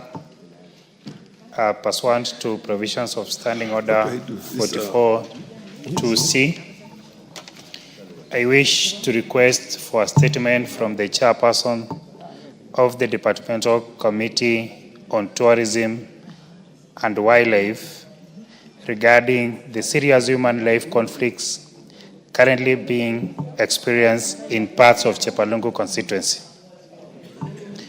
Honorable Speaker, on the 18th March 2025, the late Kevin Kipkemoinge Tich, son of Mr. Paul Ruto,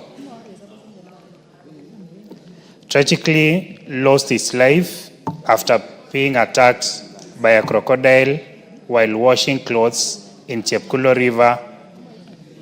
Kevin, a 16-year-old from 3 students at Nogirwet Day Secondary School, had returned home from Sunday service and proceeded to the river to wash his clothes and take a bath. Sadly, 3 hours later, his clothes were found floating midstream, prompting local residents to raise alarm. Upon investigation, a crocodile was sighted, confirming the tragic incident. Honorable Speaker, it is sad to note that despite being informed promptly, officers from the KWS, who are located barely 2 kilometers from the scene, delayed their response by over 6 hours. It was ultimately 2 elderly community members and a youth group who retrieved the body from of the deceased. This is not an isolated incident. Residents of Chepalungu have long suffered repeated human-wildlife conflicts with crocodiles, the hyenas, elephants, and other wild animals frequently attacking and killing people, livestock such as goats and sheep, and even destroying crops. These losses have devastated livelihoods, undermined community security, and severely affected the socio-economic well-being of residents. Further, Honorable Speaker, residents around Chemengwa, Kinyanga, Lugumek, Kabalwa, Kosia, Nogirwet, Kapkulumben, Chebelion, Kaboson, Kamosiro, Kamongil, Kaptumo, and their environs largely depend on casual works offered by conservancies and large-scale farmers across the river. Many also rely on sand harvesting activities along the riverbanks to earn a living, put food on the table, and pay school fees. However, their lives are now endangered by the growing crocodile menace, making daily survival increasingly perilous.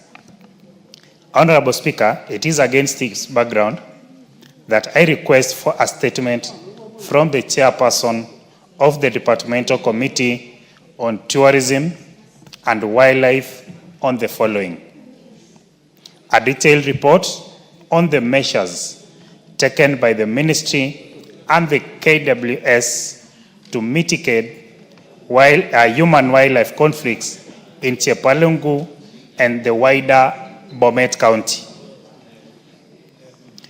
2, Honorable Speaker, an explanation for the delayed response by KWS officers in the incident involving the late Kevin Kipkemoing Etich, and steps taken to ensure such delays do not recur. 3, Honorable Speaker, information on the compensation, if any, provided to the family of the deceased and to other victims of wildlife attacks in the constituency. Number 4, Honorable Speaker, details of a long-term strategies the ministry is implementing to prevent loss of life, protect livelihoods, and secure communities from recurring wildlife threats.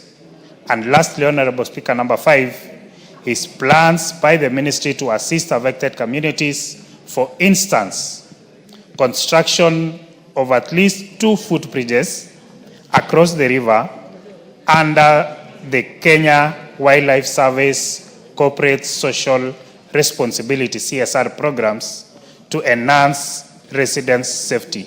I thank you, Honorable Speaker. We have another statement which is sought by Marianne Keitani for the same committee, and I will direct that you take it also so that they can respond to it all at the same time. These are very similar statements being sought. Yes, thank you, Honorable Speaker. Honorable Speaker, pursuant to the provisions of Standing Order number 44 2C, I rise to request for a statement from the chairperson of the Departmental Committee on Tourism and Wildlife regarding an incident of human-wildlife conflict in Chepkilot village in Aldai constituency. Honorable Speaker, there has been an increase of incidents of human-wildlife conflict in Aldai constituency. Notably, on the 14th of April 2025, a wild animal attacked and killed 6 sheep belonging to Mr. Josiah Kipkemboi Tanui of ID number 22154512 in Chepkilot village in Aldai constituency. The matter was reported to Bonjoge Police Post under OB number OB 0514/04/2025. Similarly, on 13th of April 2025, 14 sheep were attacked and killed in the same village by wild animals. The attacks have left the families in a state of fear and agony, while also threatening their livelihoods as the wild animals target their livestock. Honorable Speaker, it's against this background that I request for a statement from the chairperson on the Departmental Committee on Tourism and Wildlife on the following. One is a report on the measures being taken by the government to address the cases of human-wildlife conflict in Aldai constituency, and 2, measures being put in place by the government to compensate Mr. Josiah Kipkemboi Tanui and other victims who have suffered the wildlife attacks in Chepkilot village in Aldai constituency. I thank you, Honorable Speaker. There is not much interest. It's a very straightforward thing. Straightforward statement being sought. Yes, Kurgat, you have something to add to. Yes, Mr. Speaker, just to enrich the question that has been asked, especially by the Member of Parliament from Chepalungu, Victor Koech. Just, first of all, condolences to the loss of that young man. I feel that we need to know, is there any service level agreement, a turnaround time, because the station that is in the region is barely 2 kilometers away, and they were not able to respond. Why do we have a station there? What is the service level agreement that is existing or that should be there? And secondly, is it possible also to have KWS and the ministry to be able to map all regions in our country so that we know in particular areas, these are the risks that are possibly possible to happen in particular regions, because to lose a young man in such a sense of what you've been told is very, very sad, and we should not be able to lose any life if people are informed of the dangers that exist in particular regions. So I think we need to have a broad an information about that, the mapping of all possible regions that could have a conflict between the wildlife and the communities around there. Thank you. You have already made your point. We just want to listen to the chair of the committee to give an undertaking, and if the chair is not in, then the Deputy Whip of Majority, Honorable Naomi Wako, give an undertaking on both statements, on both issues, the matter raised by Honorable MP for Chepalungu. Yeah. And the MP for Madam Keitani can be responded to, because they're very similar. Yeah, thank you, Honorable Speaker, and I'll make sure that we'll pass the message to the chairs, and 2 weeks after our recess, they'll be able to get their response. Thank you. Thank you. Yes, Honorable the MP for Chepalungu, I hesitate to call you the name you want me to call you. You said you was called Mandazi. Yes, Mandazi is my name. I wasn't happy you're eating groundnuts here. I wish you were eating Mandazi, Honorable Speaker. You want me to address you as Mandazi? Proceed. Yeah, thank you. I hope I don't see somebody else. I was making a request. Proceed. Yes, I was making a request, Mr. Speaker, and I still write to the Departmental Committee Chair on Tourism to appear as a friend to the committee when the DG, together with the PS or any personnel from KWS, will be called by the committee, maybe to respond to this particular statement. I would wish for a direction that I be allowed to attend as a friend to the committee. Thank you, Honorable Speaker. The Honorable Deputy Whip, Chief Whip, you think you can take that responsibility to create that basically a rendezvous between the Honorable member who's seeking the statement and the PS and the people who are involved in that. Yeah, let me liaise with the chair and then we revert. Okay. Thank you. There's another statement that was sought on this statement by the chairperson, Committee on Parliamentary Broadcasting and Library. We will defer this one to the afternoon. And yeah, we defer this one to the afternoon. Now we're going for the responses.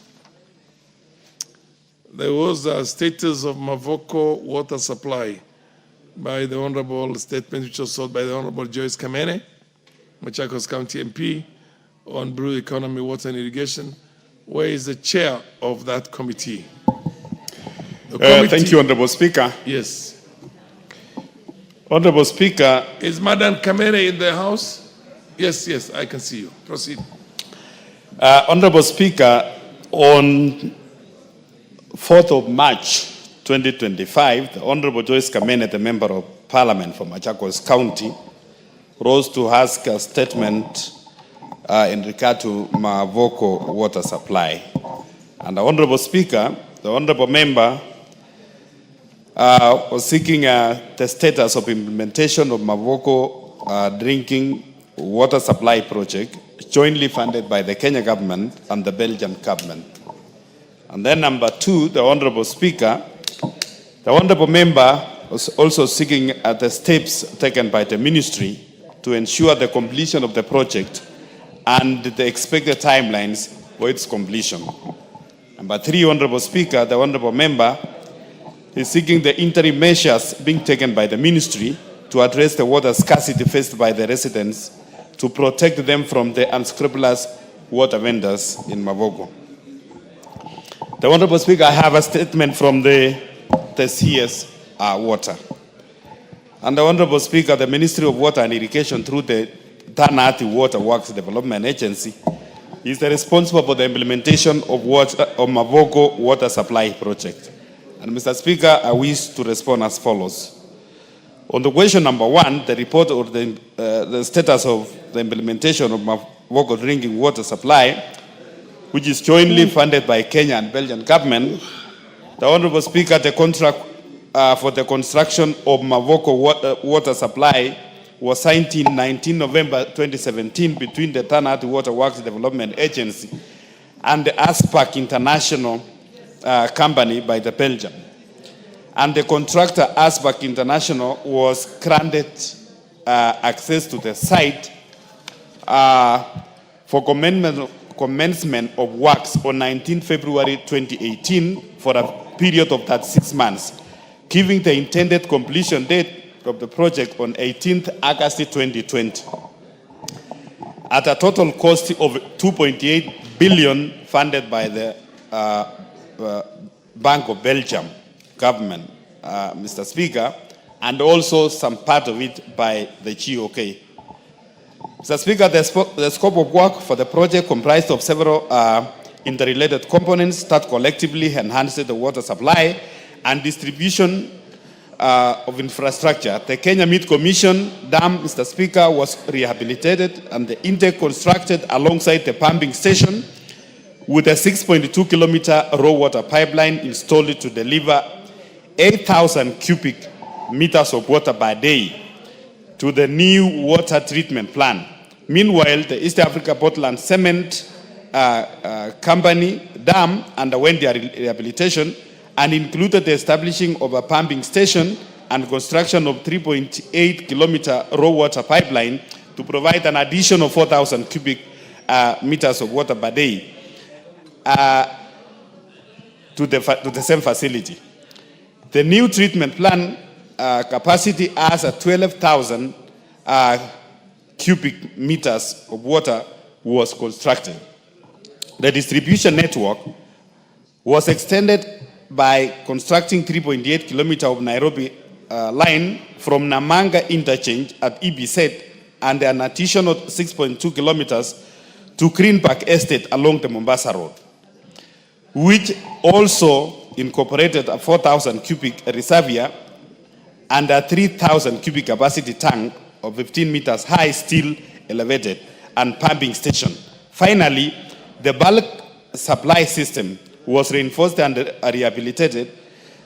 The knoll to raise water supply line, installing a new pump and repairing 3 existing pumps in Salama Pumping Station 1 and the refurbishing of Kimakiu and Lukenya reservoirs, each with a capacity of 3,000 cubic meters of water per day.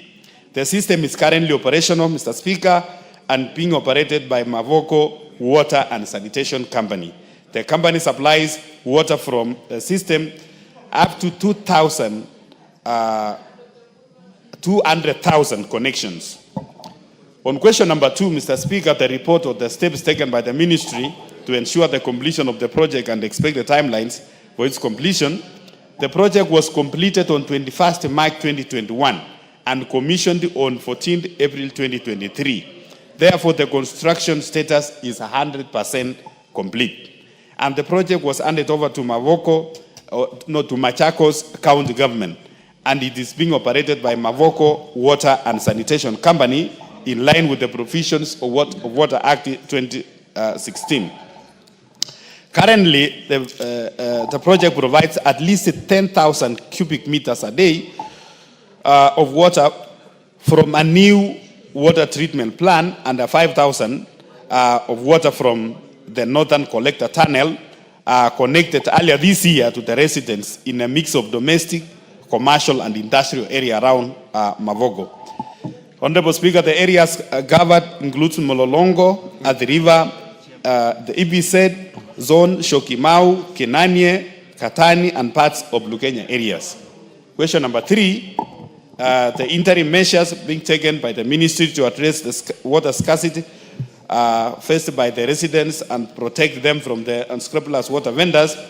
Mr. Speaker, the agency notes that Mavoko and Shokimau areas currently face a severe water scarcity due to lack of water and last mile connectivity, which is supposed to be done by the county government of Machakos through Mavoko Water and Sanitation Company. To address the water scarcity, the agency is currently implementing the Mavoko Water and Sewerage interventions and the extension of pipeline project, which is a last mile intervention project through the government of Kenya,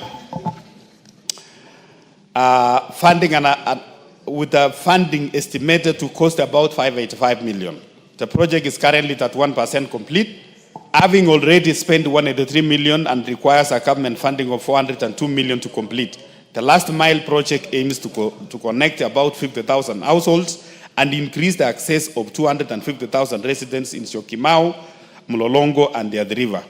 Honorable Speaker, the scope of Mavoko Water and Sewerage intervention is the extension of the pipeline project, includes the 50-kilometer water distribution line ranging from 63 mm to 250 mm diameters of pipe, linking to about 60-kilometer sewer lines ranging from 200 to 600. The rehabilitation works for existing water supply and sewerage infrastructure, the provisions of water exhaust trucks to provide a technical assistance also to Mavoko water supply. However, this project is faced with the frequent extensions and completion dates due to the delays in Exchequer, Mr. Speaker. Mr. Speaker, in addition, the ministry through the Nati Water Works Development Agency is preparing the Mavoko Kitengela Last Mile Connectivity Project, which aims to increase the number of households connected to water to an estimated amount of 592 million. And it is currently under the consideration and funding by the national government. In conclusion, Honorable Speaker, the Ministry of Water and Sanitation and Education through the Tanati Water Works Development Agency is committed to ensure a sufficient, a reliable, a sustainable water supply system for Mulolongo, Athi River, the EVZ areas, the Shokimau, Kenanye, Katani, and parts of Lukenya, the Honorable Speaker. Thank you, Honorable Speaker. And Mr. Speaker, as the chair of the committee, I want to confirm that even these as we go to the financial year 2025-2026, Honorable Speaker, as a committee, after recess, we are going to visit. We are going to visit the area of Mavoko and the Syokimau area, Honorable Speaker, to assess the situation, because already there is a contractor who was given some work. About 183 million is been utilized, and we are seeking to increase the resources, Mr. Speaker, to make sure that the houses or the community around that area have access to water. Thank you, Honorable Speaker. The MP for Machakos, Madam Kamene Joyce. Thank you, Mr. Speaker. Speaker, yes, they have answered the question, but they have not given any timelines, any commitment. Because if this project has taken 10 years, and you have done such a great project, you're being told water is in the tanks, and you're next door, and you cannot access any water. And it is there year after year. How is it that exchequer is not being released, money is insufficient, and you did such a big, wonderful project like this? People are suffering from water. Why can't it be given a priority? Because this is revenue. After all, when you start supplying water to the residents around, revenue will be collected. Does it make any sense to make this a white elephant? Fair enough. Hang on a minute, let Kemei also weigh in on that. You will answer that, let Kemei weigh on that also. Honorable Speaker, I want to thank the woman rep for this statement, or this statement to this committee. As much as I appreciate what the chairperson has given concerning Mavoko and the areas, the environs, Honorable Speaker, I live in Syokimau, and for sure, water is very scarce. The residents get water using donkeys, and private vendors exploit the people. So, when the chairperson here has said that the ministry is actually going to do the last mile connectivity, this has been the case for the last over 10 years, 15 years. Yet, we pay taxes, or people pay taxes for the same. People pay what is expected of them. Not to forget the sewerage, Honorable Speaker. So I feel this answer is not sufficient. There are no timelines the way the county MP has said. It is like there is no seriousness that is given to it, Honorable Speaker. Fair enough, the Honorable Bowen. The issue is this has been ongoing for 10 good years. Can you be definitive about the exact timeline when the residents of Mavoko are going to enjoy that massive government investment? The Honorable Speaker, number one, I want to say, Mr. Speaker, as a committee, we take our work very seriously. Number two, Honorable Speaker, water is a devolved function, especially the last mile connectivity. Mr. Speaker, the national government, through the Water Development Agency, and in this case through the DANATI, they have done the pipeline, the tanks, the dams, and everything. And they were handed over, or the project was handed over to Machakos County government, which is now currently managed by Mavoko Water Supply. It is Mavoko Water Supply through the county government of Machakos to do the last mile connectivity. And Mr. Speaker, like that one is not enough, we have also taken a position as a committee, and we have asked the ministry now that the county government don't have that capacity and they don't have the resources. Mr. Speaker, we are also seeking to support the county government, because the people who are there, the people who live in Syokimau, the people who live in Kananie, Katani, and those areas, they are also Kenyans who are paying taxes. And we are going to take a deliberate action. And I've said here, Mr. Speaker, that this financial year, 2025-2026, we are going to provide resources to help Mavoko water supply and Machakos County government to do the last mile connectivity for the people around there. This financial year? Which is going to be from June? Yes. Fair enough. That's a very firm undertaking, and it's a presumption of the chair that you have already done your work very well. I don't see any more interest in this other than the Honorable, yes. Is it on the same? Yes. What is your issue? Thank you, Mr. Speaker. Water supply management across Kenya, all counties being a devolved function, is the problem. It lacks in every county. People are suffering clean, safe water to drink, and the counties look like they do not understand what to do in that sector. We would love all the governors to take this issue seriously, not just Mavoko, even Busia, where I come from.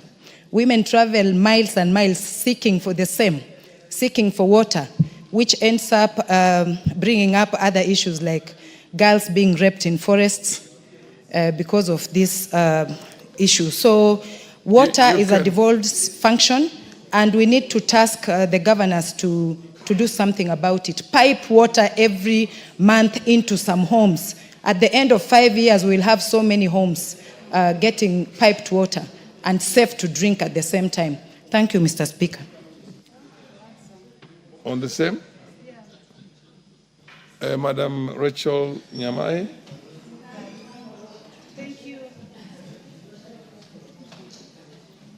Thank you, Honorable Speaker, for also giving me a chance to make a comment, and especially on the matter that is being raised by the Honorable Kamene.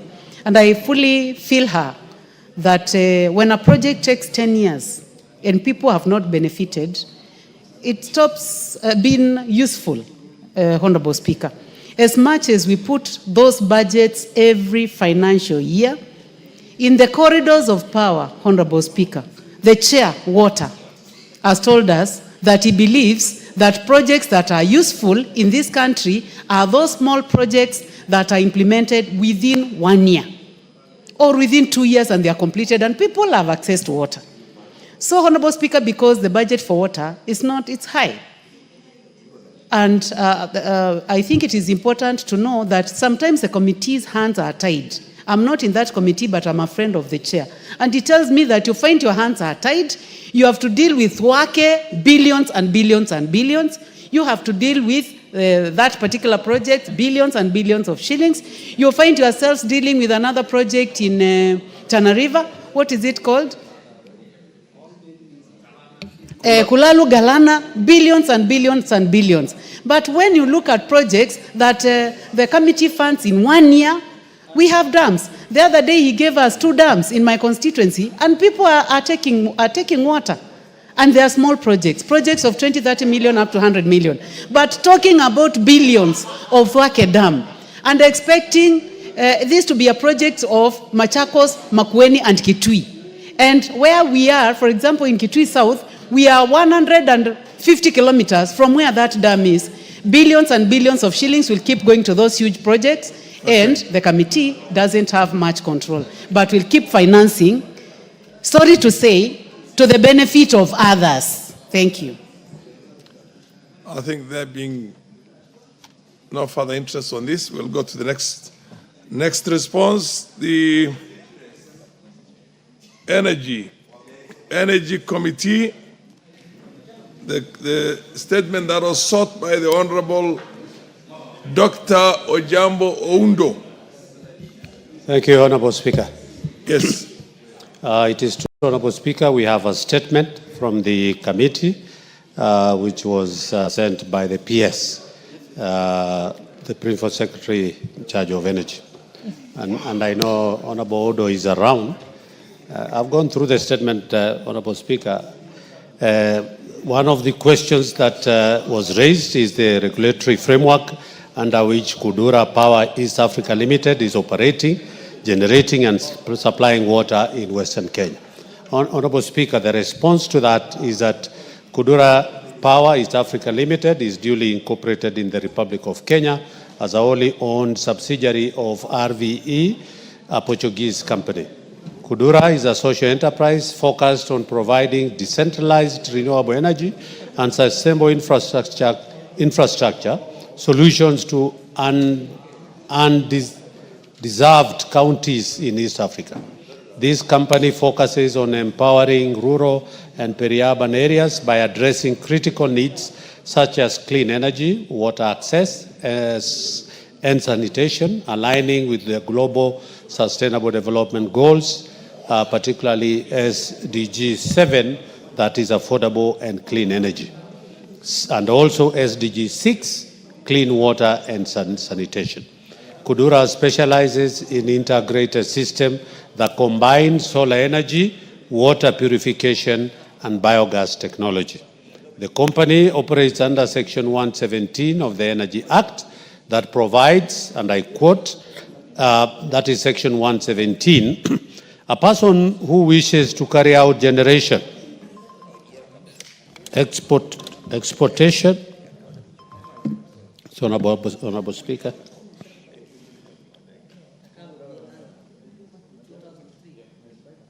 exportation, importation, transmission, distribution, and retail supply of electricity must apply for a license, as the case may be, to the authority in accordance with the provisions of this Act.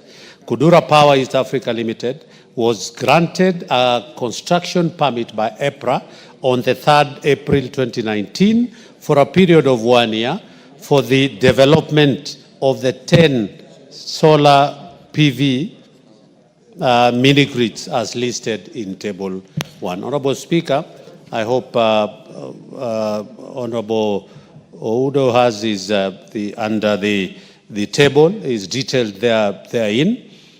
Before approval of the aforementioned construction permit, Kudura submitted the following documents required for generation, distribution, and supply licenses in accordance with the Energy Act 2019 and the Energy Electricity License Regulations of 2012. Again, here in listed from A all the way. These are the documents, Honorable Speaker, I don't want to go through, that are required for purposes of getting a license.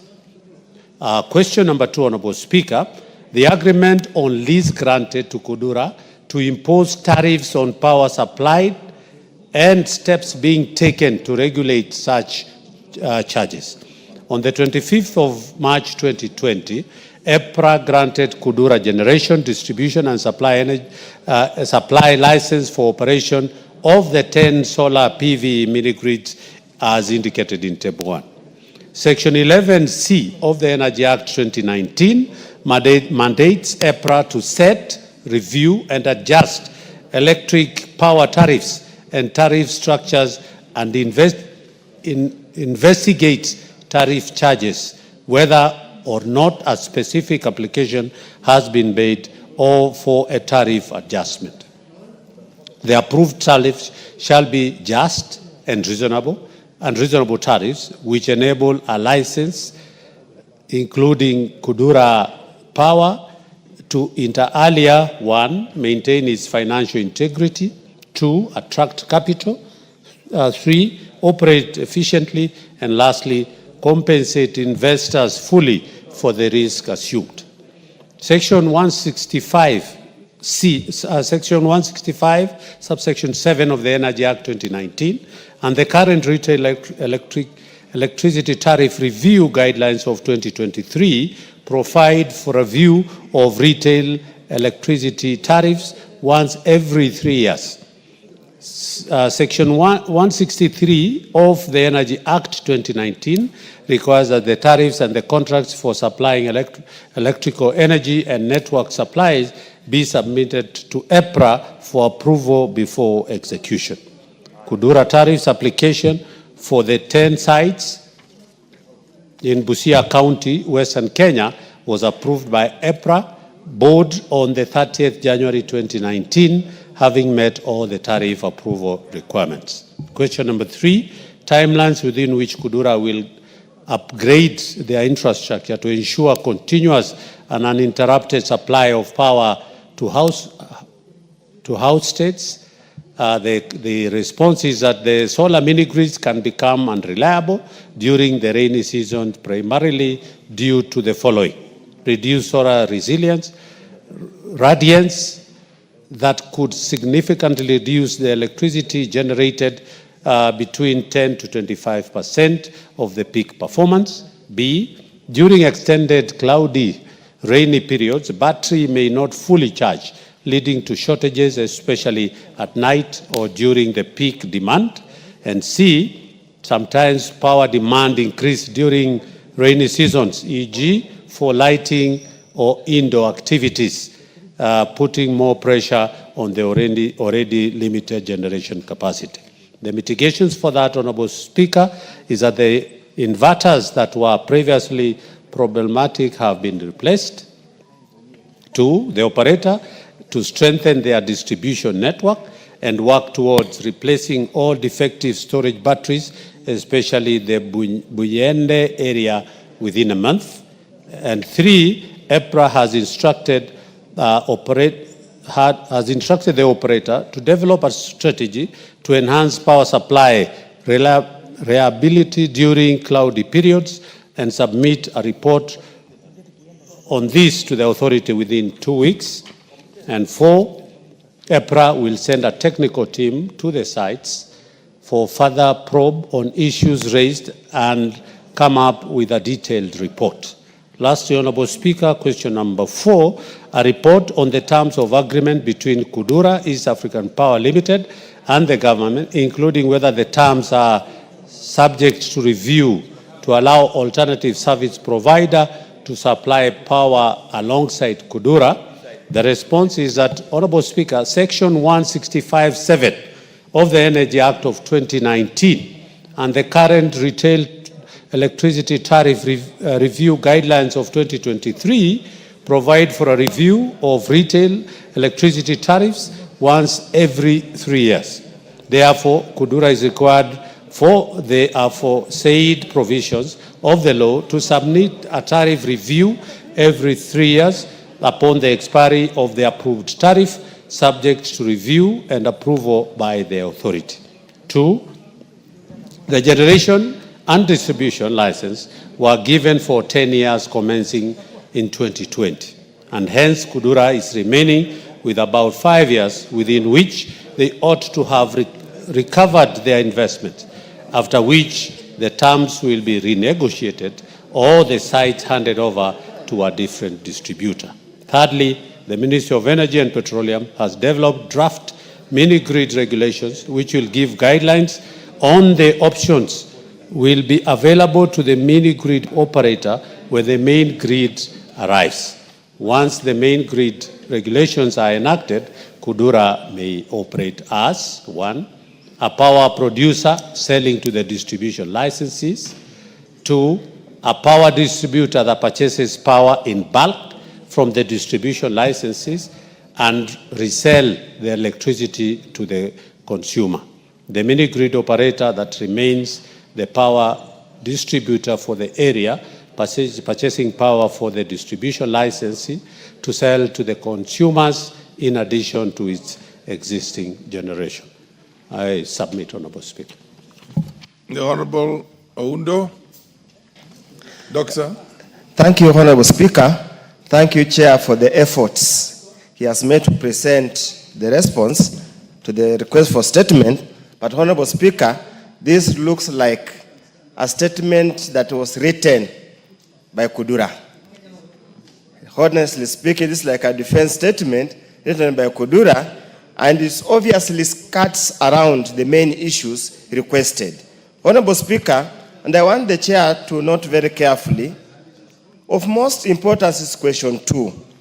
When they say this approved tariff shall be a just and reasonable tariffs, which enables. Honorable Speaker, there is no way 88 shillings for Kudura against 25 for Kenya Power can be said to be just and fair. This is exploitation, this daylight robbery, which honestly speaking cannot be called to be just and fair. Second, Honorable Speaker, they indicate that the tariffs are reviewed every 3 years. Kudura started operating in 2020. Obviously, as a follow-up question, which I hope the chair will get those details and revert, is when was the last review and when was it reviewed from what to what? Honestly speaking, Honorable Speaker, the main concern and the main overriding concern is the issue of the tariffs. Honorable Speaker, we'll wait for these draft regulations to make sure so that we allow our people to have alternative sources as we wait for the expiry of this inordinately long period that seems to simply exploit the people who are beneficiaries. Thank you, Honorable Speaker. Do you have something to add to? Because the interest is only one way. The Honorable Member, Honorable Gikaria, says, or rather wonders, why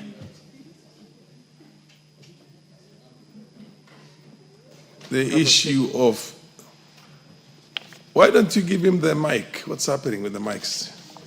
Proceed, use it. Thank you, Honorable Speaker. You notice have you taken note of exactly yes. where he feels that Kudura is cutting around? Yes, I've taken. Honorable Speaker, you know, respond straight to that now. Don't. Honorable Speaker, I know Honorable Waudo, and he's very, he prepares himself for. He's thorough. There's no very doubt. thorough. Yes. Yeah, that is the word. Very thorough. Yes. And when I got this response, I knew part of what he's saying will be coming up, Honorable Speaker. And I totally agree with him that I don't agree with him on only one aspect, that this is a response by Kudura themselves. Honorable Speaker, this statement is signed by the Principal Secretary in charge of energy. So that is a confirmation that I want to say that it is not from Kudura, but it's from the PS. Secondly, Honorable Speaker, the issues that he has raised are very, very key, and I totally agree. At 88 shillings per kilowatt hour, actually it is total theft. It is actually, it is of no economic value to the people of the Western region. And we are, Honorable Speaker, as a committee, seized of the fact that this, the PPAs that were signed in those years, I don't want to mention by which administration, those years way back were very punitive, discriminative, and they were actually never thought of the interests of Kenyans. At 68, KenGen gives us power at only 50 cents per kilowatt hour. Yet you can imagine getting at 88 shillings per kilowatt hour. I think that is unfair, and I totally agree. Secondly,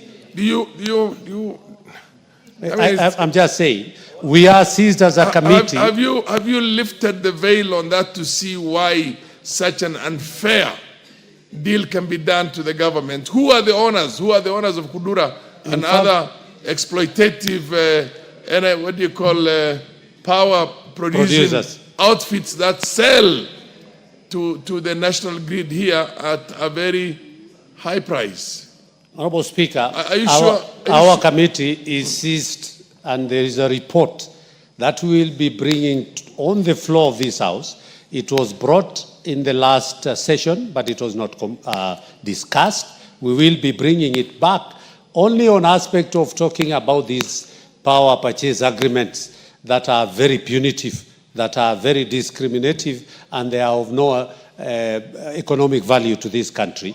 And that is where we have been talking about, are there provisions of a review of the tariffs within the agreements that were signed, of course, without the input of Parliament. You realize the Honorable Laundo is actually convinced that the statement you are giving us right now was prepared by Kudura.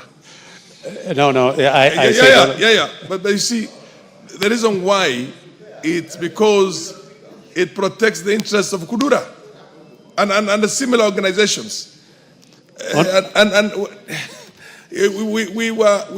chair is forced to move in this year because we made an undertaking that we will protect this country under any circumstances. And when we were in Naivasha, these matters came up in a big way. And it was abundantly clear. That's when I actually said that camels that are stolen by the owner can never be recovered. Are you sure the most powerful people in the country are not interested parties in that? And that's why these things have been shoved down the throat of Kenyans? Yes, you have to say something before the chairman responds. Before I go to Oundo, the member of parliament for, is that game? Proceed, honorable member for game. Chairman, Mr. Speaker, sir, I've listened to you, and you said that looks like my chairman was reading a statement presented to him. But I want to talk to my friend, Professor the Honorable Oundo. I think the committee sees of the fact, but what is important to note, the IPP sells power to KPLC, the entire contractual agreement to KPLC. So upon honoring that contractual obligation, that's when Kenya Power then sells to the public. Honorable, what I want to help you. MP for game. MP for game. MP for game. The Honorable Gikaria is the chairman of the Energy Committee. He is responding to a statement that was sought by the Honorable Oundo. Now, the only way you can rise up is to enrich that statement so that more information comes out of Honorable Gikaria. You are not there to defend anything else other than, yes, no, it's not chairman, it's a speaker. Meat. You're trying to add meat on to support Gikaria. Now, relax. Hold your horse. Hold your horse. Honorable Oundo, yeah, I just asked the supplementary, or rather, the Honorable Speaker, yes. The MP for game is completely misinformed concerning this subject matter. Completely. Honorable Speaker, these Kudura produce the power themselves through using solar and distribute themselves, charge themselves. They do not sell to KPLC. He's completely misinformed. He should have sought to know the correct position.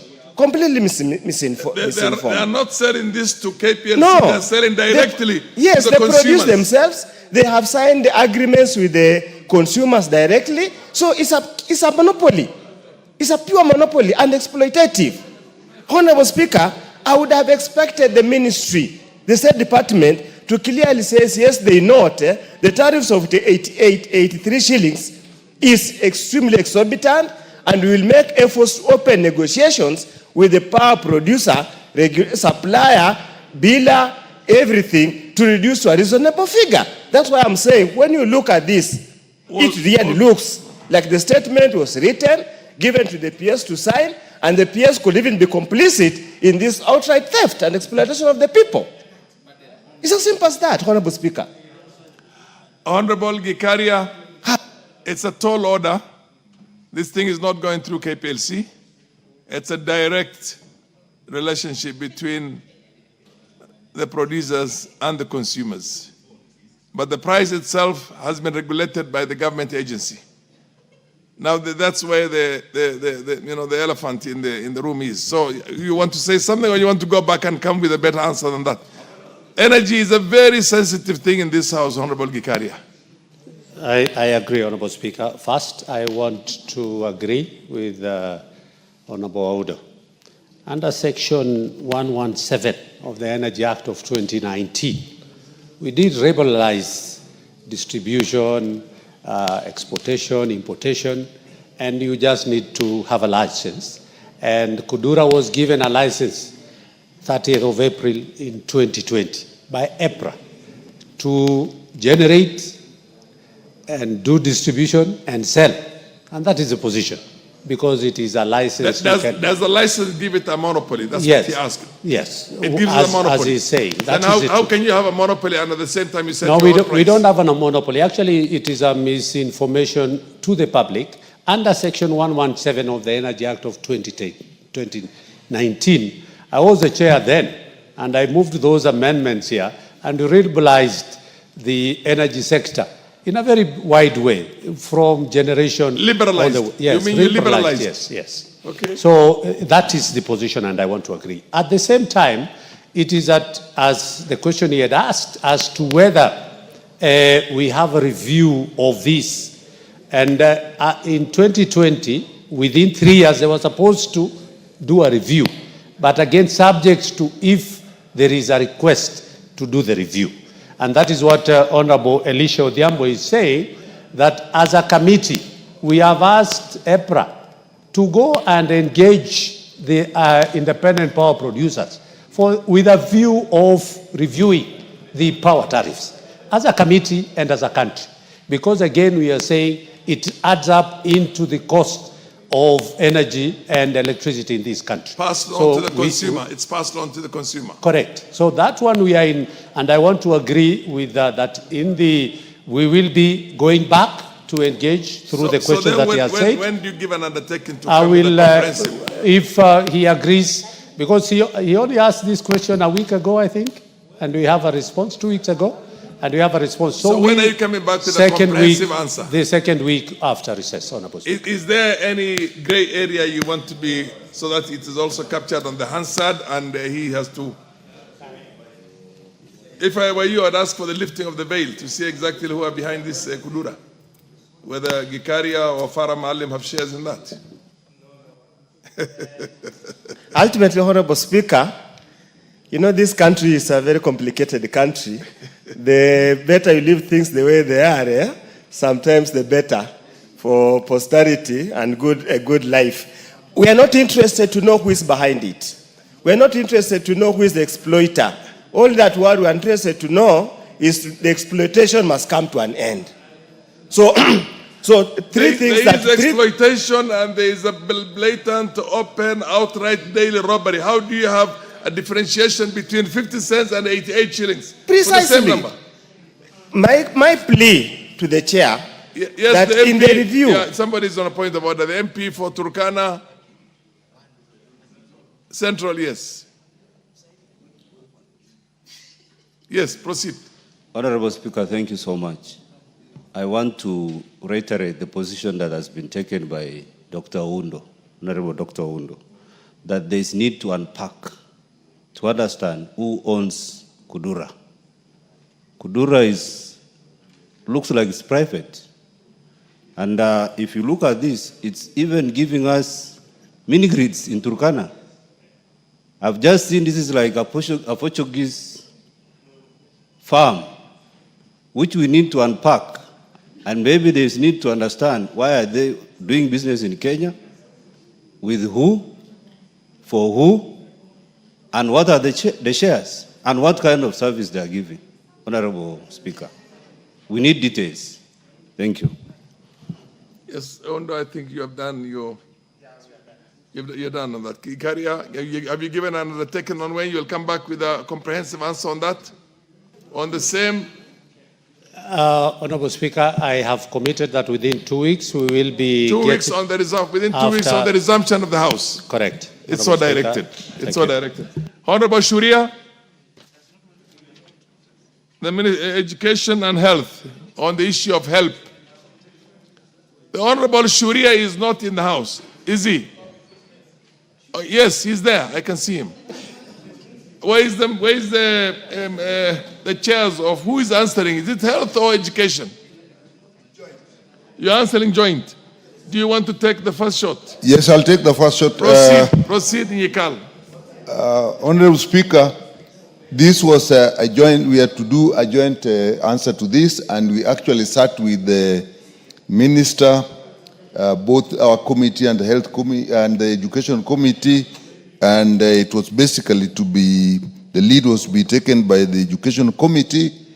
I don't see my colleague here, but the report from what the actual report hasn't come, but I can give a progress of what happened during the meeting with the minister with the two committees. You are supposed to give. So and you will have a comprehensive report. Yes, we will. Don't give us the progress on that. Yes, we'll get a comprehensive report, I think within 2 weeks after the resumption. Yeah, after Honorable resumption. Surya, you're happy with that? You will be around at that time? I will be around. I'll be waiting. I think it's best we get the full report, sir. It has to be comprehensive. It has to be what you call final in its entirety, unless, of course, there are other issues that crop up. But it's not. Okay, it's so directed. The Honorable Ambassador Francis Sigei, my former DC, when DCs were really powerful in this country, when DCs were really, when I first came into Parliament, you were the DC in my district, and the districts were just a few those days, not this whole, the MP, the Trade, Industry and Cooperative. Who is the chair for that? Yes, Shinali. Thank you, Chair. Thank you, Speaker.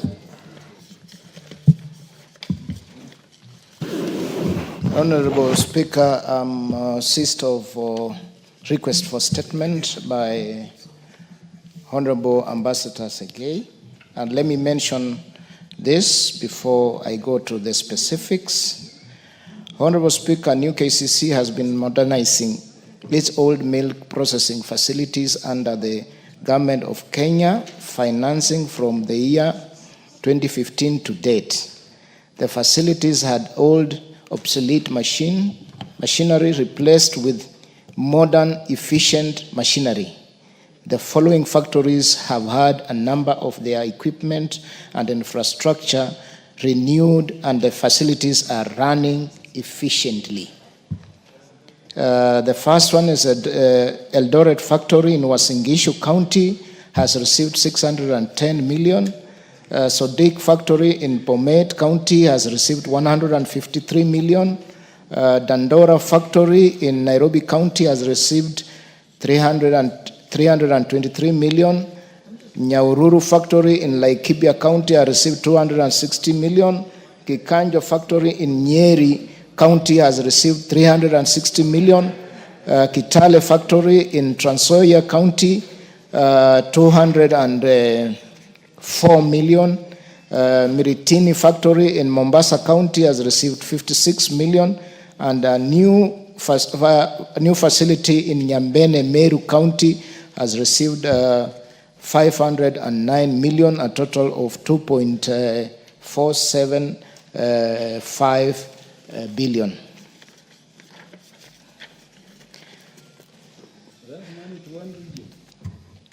Several regions, Honorable Speaker. Honorable Speaker, let me mention a few items being produced by these factories, Madam Speaker. Madam Speaker, Dandora factory in Nairobi County produces fresh milk, yogurt, mala, butter, and cheese products. B. Eldoret factory in Uasin Gishu County for fresh milk, mala, long life, and milk butter. Nyahururu factory in Laikipia County for extended shelf life and long life milk products. Sodik factory in Bomet County for fresh milk, extended shelf life, and long life milk products. Miritini factory in Mombasa County for fresh milk. Kitale factory in Trans Nzoia County for ghee, butter, and milk butter. Kikanjo factory in Nyeri County for milk butter and water bottling. Let me go to specific statement as requested by Ambassador Francis Sekei, MP, member for Sotik constituency. Honorable Speaker, I wish to submit the following response from the Cabinet Secretary, Ministry of Cooperatives and SMEs to specific issues raised by the honorable member. Madam Speaker, the first response is on the upgrading of new cooperative criminalist SOTIC processing plant, including the current earnings of dairy farmers since its upgrading and measures put in place to implement buying of milk from dairy farmers at Kenya shillings 55 to increase their earnings and attract more deliveries. Honorable Speaker, several old obsolete machines were replaced with modern efficient machineries that was successfully installed and has been running some of the equipment that were procured and installed in SOTIC and have been in use. The machines are: 1, supply, installation and commissioning of aseptic tetrahydron milk filling machine. Second is supply, installation and commissioning of refrigeration compressor. Third is supply, installation and commissioning of 650 kVA generator set. The fourth one is construction of a production store. 5, supply, installation and commissioning of an automatic CIP system. 6 is outsourced stream from biomass boilers as an alternative source to fuel, solar power as an alternative source of energy. Number 2,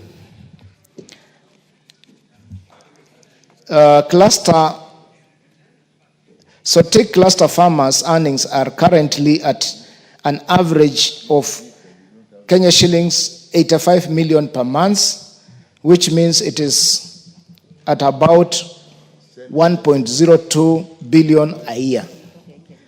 On the third one, new KCC has continuously improved unit price for farmers' milk across the country, including SOTIC cluster, and currently milk prices are at the national government guided price of a minimum of 50 shillings per litre of milk delivered to a new KCC facility across the country.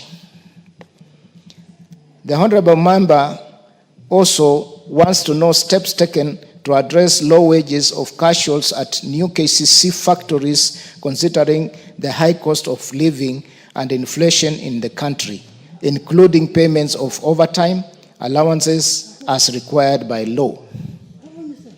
Honorable Speaker, 1, the new KCC employs staff as per the Government of Kenya labor guidelines and within the new KCC human resource policy. Secondly, dairy business in Kenya is seasonal, given majority of Kenyan farmers are weather dependent, and the business has seasons that allow staff to work on overtime, but only when volumes are above the normal projections.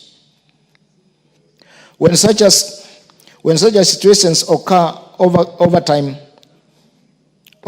earned is paid as per the collective bargaining agreements guidelines. Third, where casuals or business staffs are engaged, depending on work demands, the earnings are as per government labor guidelines, which has categorized regions, and new KCC strictly adheres to the guidelines in all locations, including at SOTIC factory. Thirdly, the member wants to know the measures put in place to create participation by the dairy farmers to be more involved in process of new KCC cooperative criminaries and success. Honorable Speaker, the Ministry of Cooperatives and Micro, Small and Medium Enterprises is undertaking the following measures to ensure the protection of members' funds. The new KCC has elaborate independent extension services groups run by farmers through their appointed leadership in various clusters across the country, and the Sotik region has very strong extension group. Number 2, the new KCC leadership engages farmers regularly through its raw milk procurement and extension services department, services department, which is fully operational department that coordinates all the new KCC farmers through their leadership and various farmers, cooperatives, and even directly to individual farmers.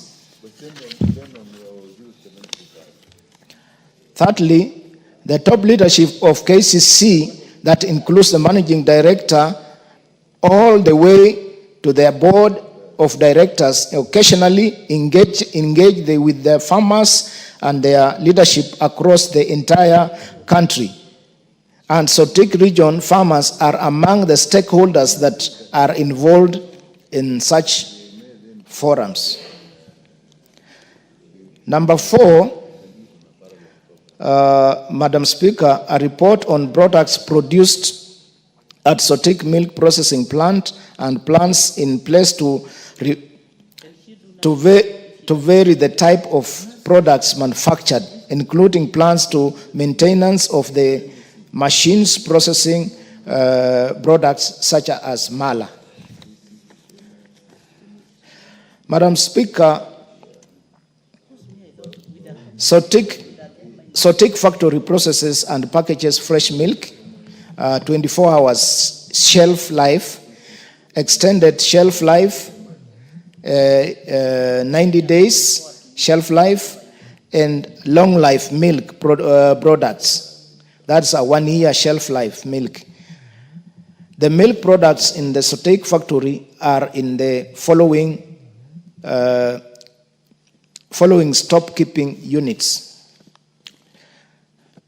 Treta Final Aseptic, in this brand, we have Gold Crown, KCC Fresh, and Taifa. Treta Classic Aseptic, in this brands, we have Gold Crown, KCC Fresh, Taifa, and Paco. Third, we have extended shelf life. In this brand, we have Fresh 500 ml, Gold 200 ml, Gold 500 ml. Fourth, we have fresh milk in these brands. We have 10 and 20 liters, fill pack 200 ml, fill pack Gold 500 ml, fill pack Fresh 500 ml, fill back 500 ml Taifa, fill back 200 ml.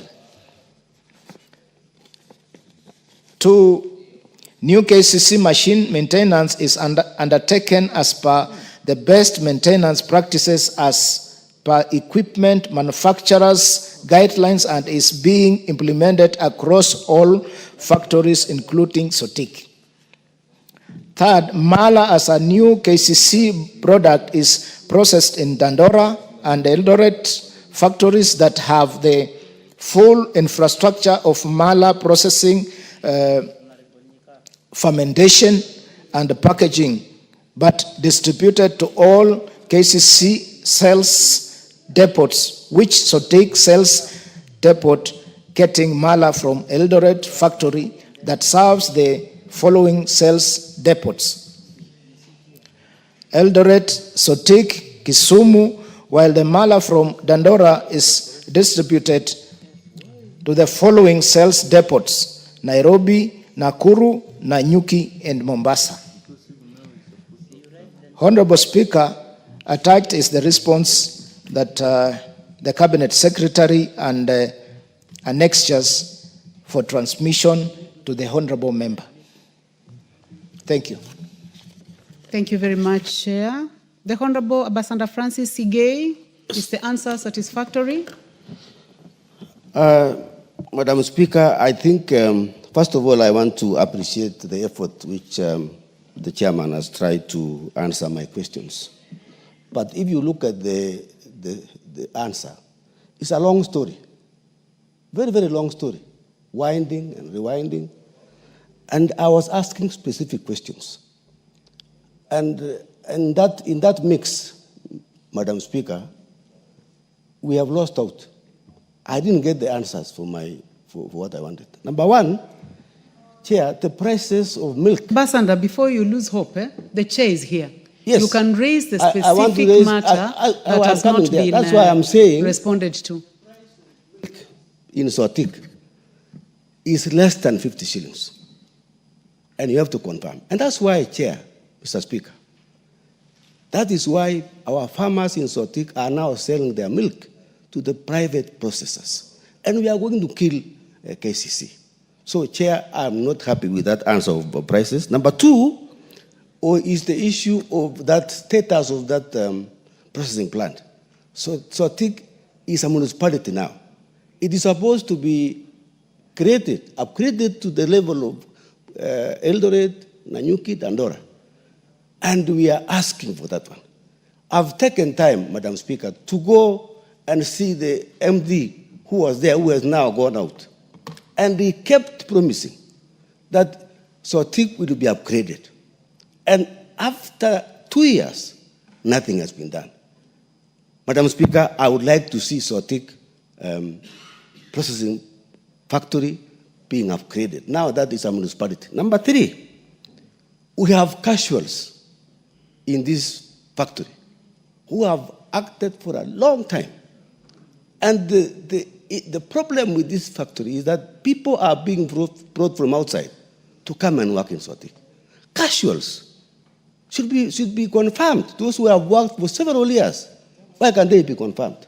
They are working, their families are suffering, and yet they have worked in that factory for a long time. Number three, Madam Speaker, is the issue of Masuamala. Madam Speaker, up to last year, Mr. Sigei, who was acting, who was the KCC MD, kept telling me that the line of Mala in Sotik was in place, and that the only thing they were doing was maintenance.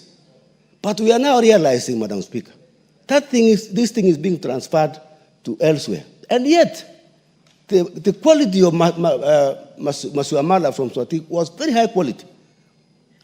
Madam Speaker, I would like to demand that this factory is reinstated in Sotik so that our people can be able to get the maximum benefit from our people. Chair, I want to disagree with the chair about the labor guidelines on the getting of the casuals and workers there. There is no fairness at all. We need to, somebody should come with a better answer when we open, when you come back. Because the casuals who are there, I know by name. And they have been there for a long time, while other people have been brought to this factory, and they are left out. So, Madam Speaker, I need a better answer. Those are very clear concerns, Chair, by the Honorable Ambassador Member for Sotik. And although he went up to 3, I listened to you very keenly. You have raised 5 fundamental issues. So, Chair, when are you going to give a response? Because clearly you are saying that you are not satisfied. So, Madam Speaker. Before I close the others, I'm seeing interest from the 2 members. Honorable Ruto, you also have interest in this? Make it short so that we try to combine. Thank you so much, Madam Speaker, for giving me this opportunity to also write on the concerns of my colleague, Member of Parliament for Sotik. Apparently, from the start of comment by the chair, he did mention about Eldoret factory, which historically is a known factory to have been handling milk from the entire North Rift area. But with the huge assets that have been put in place, it's so much painful to see how they're going down wastage with the whole cost that have been put in it. But I'm rising to put another concern of a team of people who facilitate this particular work, the transporters. Madam Speaker, you will really have to sympathize with the transporters whom their dues have gone more than 2 years. And they have been connecting as facilitating milk from the farmer's collection point of view to the factory. And up to now, no discussion has been raised. And I would wish the chair should consider this one also as a matter of concern. The other issue, of course, that is so fundamental is on how this issue of employment are being undertaken.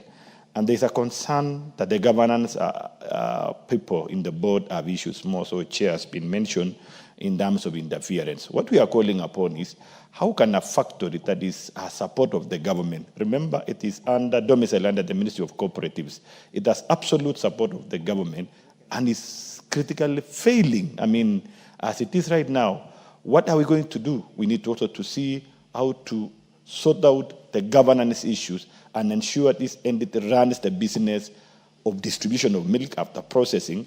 And it has huge market, it has huge potential, it has huge capacity, but we don't understand what is the problem in terms of decision making. Thank you so much. Majimbo Kalasinga, please make it 1 minute. Thank you, Madam Speaker. I'll just take a minute.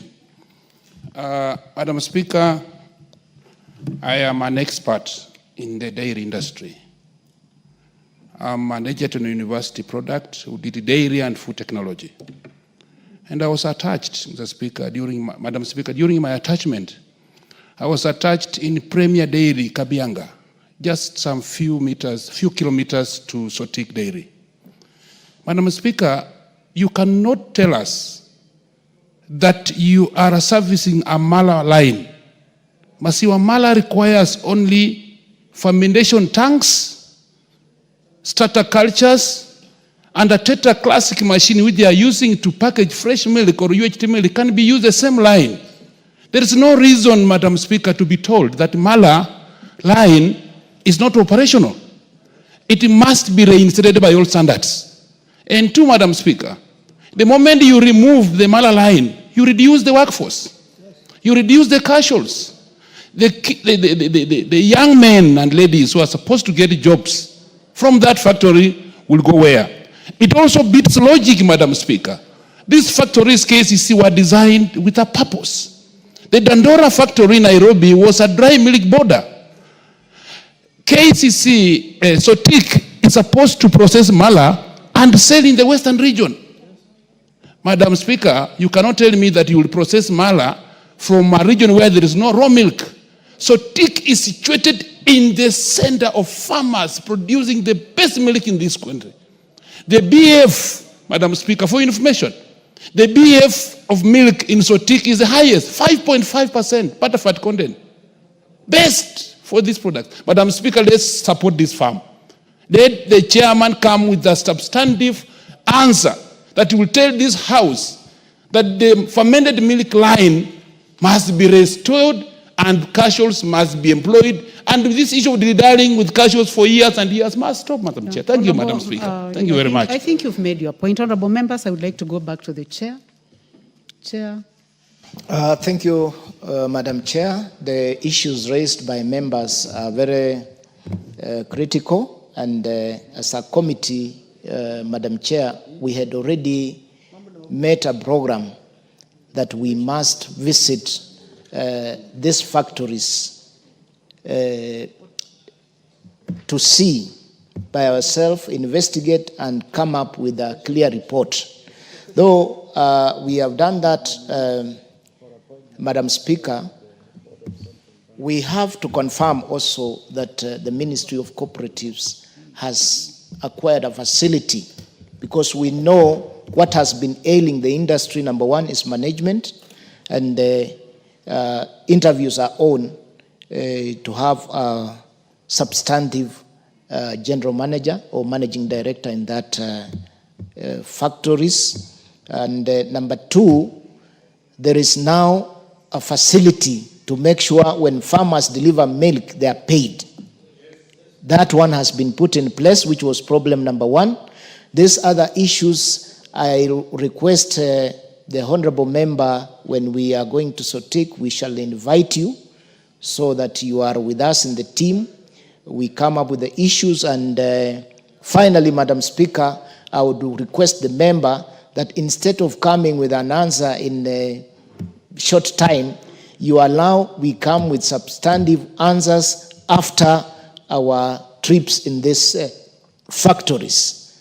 Thank you, Madam Speaker. Thank you. Listening to you, Chair, and also listening to the Honorable Member for Sotik, the response is not satisfactory. And also bearing in mind that we have also gotten other issues related to the same from the Honorable Member for Keses and also the Honorable Majimbo Kalasinga. And the statement you have made is that you already have a program that you'll be going to the field. So can you give the House a date? Yeah, a possible date that you plan to go so that we can satisfy the member and also his constituents who are listening, because they would like to have a solution. After recess, which week? Madam Speaker, after recess, I'll need about 4 weeks. 4? 4 weeks, 1 month. Honorable Member for Sotik?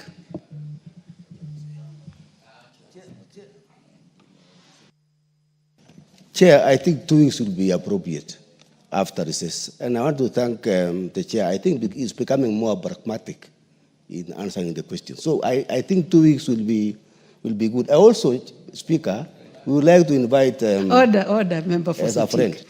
Actually, you have really spoken very well today, and you know that we have given you a lot of time to address this matter. The Chair has made a lot of effort, bearing in mind that he is not the Cabinet Secretary, and he has made a commitment that he'll be going to the field, and you have requested 2 weeks after recess. Chair, you may take your seat. It will be 2 weeks. Let's plan, kindly your committee to plan in 2 weeks after recess. Or do you have another activity scheduled? Please, give me the mic, please. Madam Speaker, we have other activities scheduled.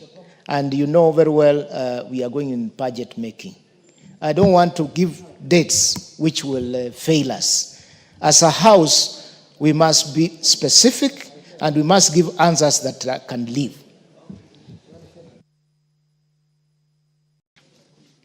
Member for Kwanza, what is terribly out of order? Because your hand is up. Yeah, it was up, Madam Speaker. Sorry. I have come in from another meeting, but I also want to ask the Honorable Member that if we have to invite stakeholders, I think it should also include the department, a member or members from the Department of Agriculture and Livestock, because I think those are the key fellows. I'll want also to agree with you, but if it's something to do with the KCC, Honorable Member I said for Kwanza, what is out of order? I didn't say it's out of order. I simply said as supplementary. You wanted to add something? Yes. Which Then I'm saying. you can conclude now. Yeah, thank you. Which I'm saying that I think the best thing is that for you also to include members of the Committee of Agriculture, because that actually lies under the Department of Agriculture and Livestock. And I think I have an interest there as well. Yeah. Thank you, Madam. Honorable members, I will agree with the chair, bearing in mind that there are other existing programs, and I would like to convince the honorable member for Sotik that let us go with the 4 weeks that the chair has provided. Thank you very much, members. Next order, as per the reorganization that was done in the morning by the DS. Order number 11, special motion, consideration of nominees for appointment as members of the Board of Central Bank of Kenya. Mover. Chair, please proceed. Thank you, Madam Speaker. Madam Speaker, I beg to move that the House approves the nomination of FCPA Sophie Muturi, CPA Abdullahi Mohammed Abdi, Ms. Beatrice Koskei, and Mr. David Simpson Osawa Owor as board members, as members of the Board of Directors of the Central Bank of Kenya. Honorable Chair, please move the motion before you go to the names. Can you please assist him with the order paper?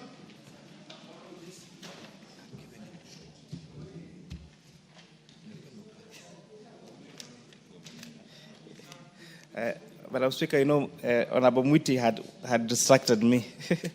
Honorable Speaker, I beg to move that taking into consideration the findings of the Joint Committee of the National Assembly Departmental Committee on Finance and National Planning and that of the Senate Standing Committee on Finance and Budget on the approval hearing of nominees of appointment as members of the Board of Central Bank of Kenya, laid on the table of the House yesterday, Tuesday, the 29th of April 2015, and pursuant to Section 11.2 of the Central Bank of Kenya, Cap 491, that this House approves the appointment of the following nominees as members of the Board of the Central Bank of Kenya. 1, FCPA Sophie Muturi. 2, CP Abdullahi Mohammed Abdi. 3, Ms. Beatrice Koskei. And 4, Mr. David Simpson Osawa Owor. Madam Speaker, I beg, Honorable Speaker, the Board of Directors of the Central Bank of Kenya is established under Section 10 of the Central Bank of Kenya, Cap 491. Further, Section 11(1)(d) of the Act provides that the board shall consist of a chairperson appointed by the President, a governor, a principal secretary to the National Assembly, or his or her representative, who shall be a non-voting member, and 8 other non-executive directors. The Board of Directors of the Central Bank of Kenya is established under Section 10 of the CBK Act, who are responsible for the following. 1, determining the policy of the bank, excluding the formulation of policy. 2, setting the bank's objectives and overseeing its financial management and strategic direction.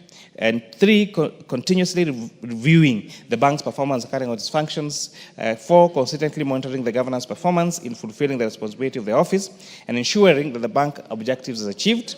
And 5, assessing whether policy statements issued under Section 4B align with the bank's primary functions and objectives under Section 4.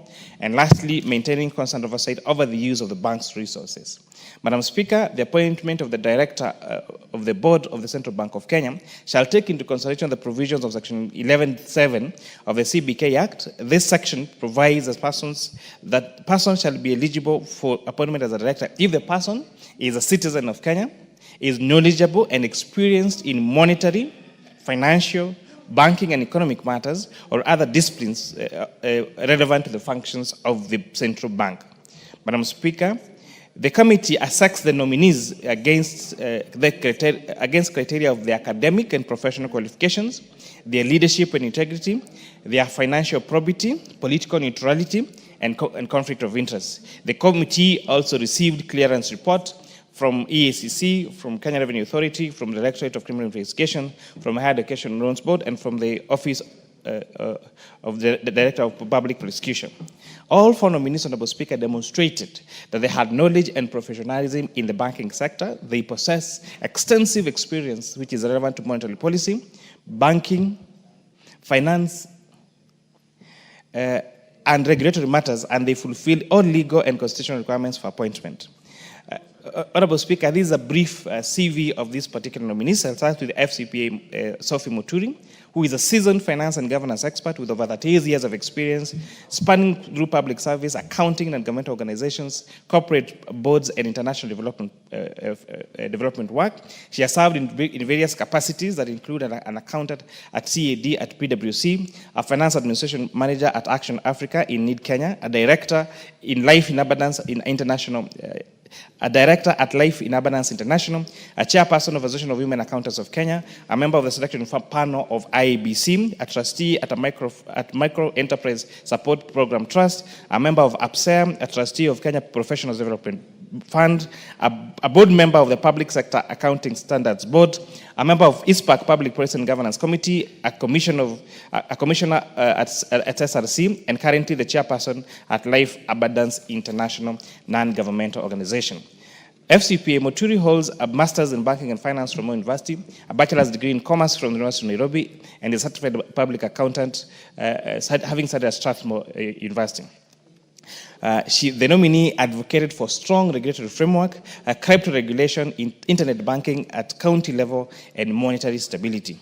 CP Abdullahi Mohammed Abdi is a finance governance practitioner with over 23 years of experience, especially in the NGO sector. He also served in different capacities in operational and leadership roles that include serving an accountant in finance at administration manager at Womankind Kenya, a senior relationship manager at Chase Bank Kenya Limited, a board director at Coast Development Authority, as a chairperson of board trustees of Adoption Consortium Trust, and currently serves as an executive director at Womankind Kenya and council member at Koitalel Samoei University College. He holds an MBA in finance and is currently pursuing his PhD in development studies and leadership.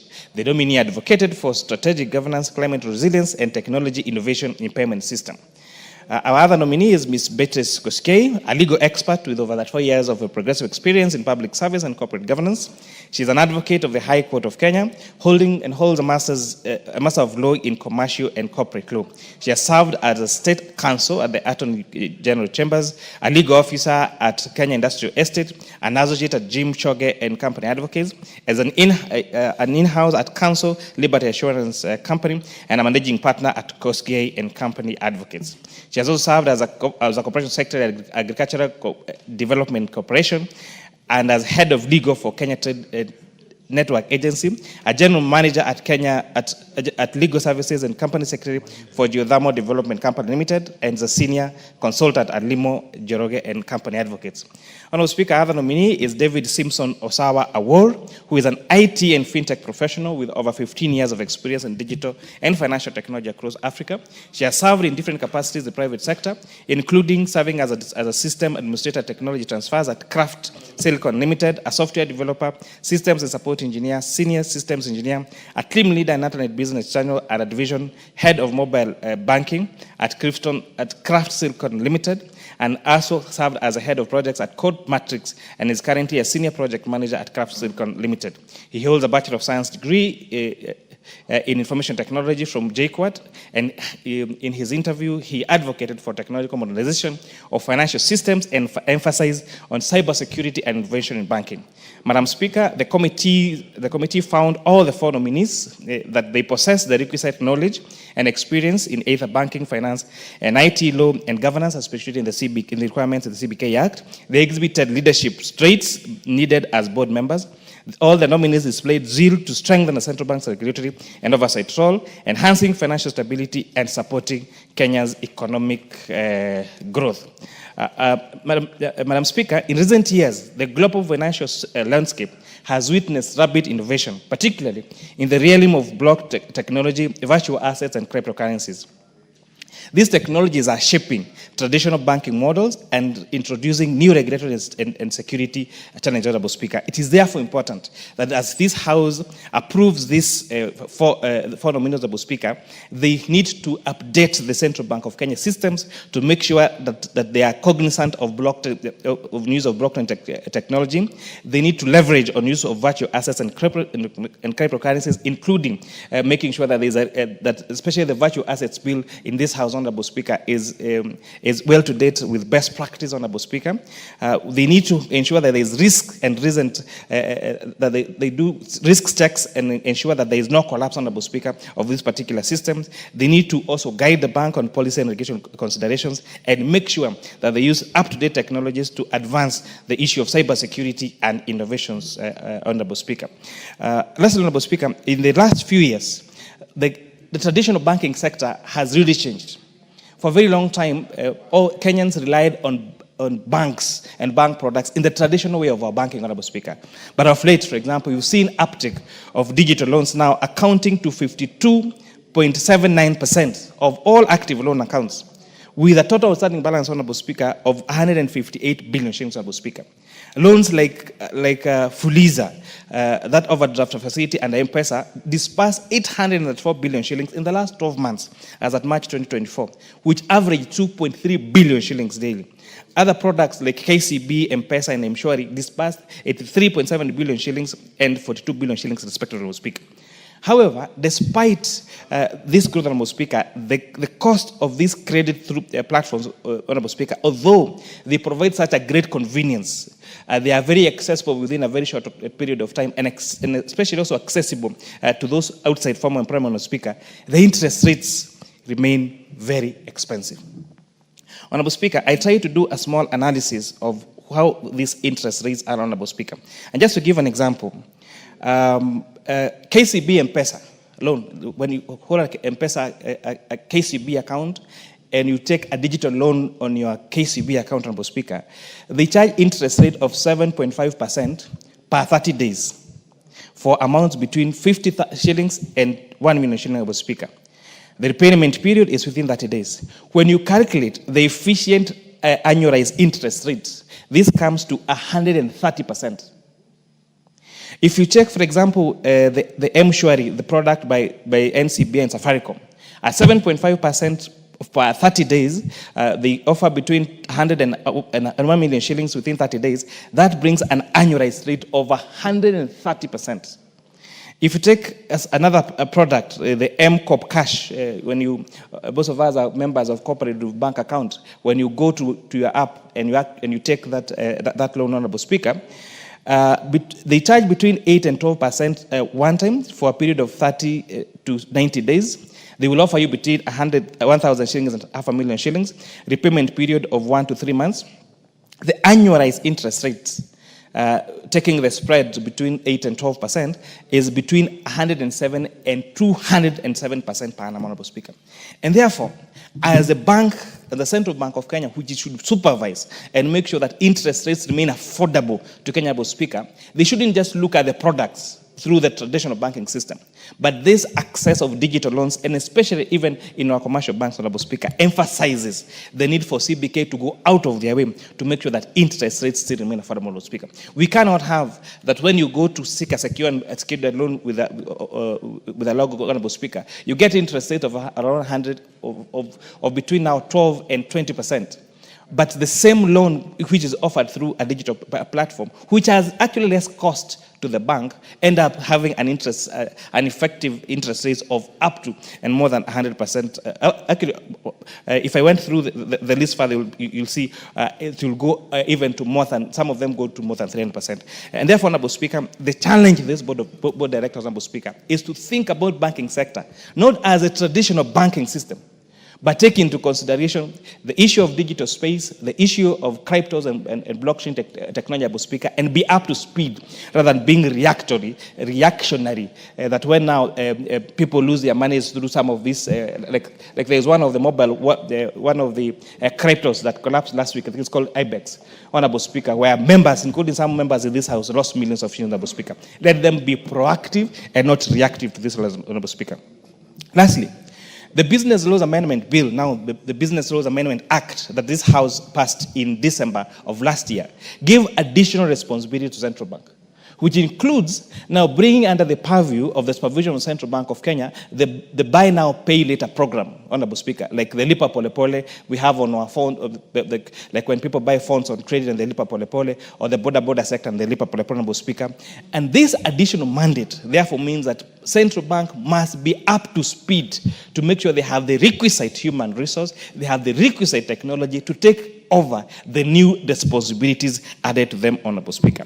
So as CBK transitions into a more digitized future, the new board's capacity is to balance innovation, stability, and consumer protection, and this is going to be very critical. A clear regulatory framework for virtual assets and active engagement in Pan-African financial integration is no longer optional, but very essential. Madam Speaker, in view of the foregoing, the joint committees therefore recommend that this House approves FCPA Sophie Muturi, CP Abdullahi Mohamed Abdi, Ms. Beatrice Kosgei, and Mr. David Simpson Osawa Awor for their appointment as members of the board of the Central Bank of Kenya.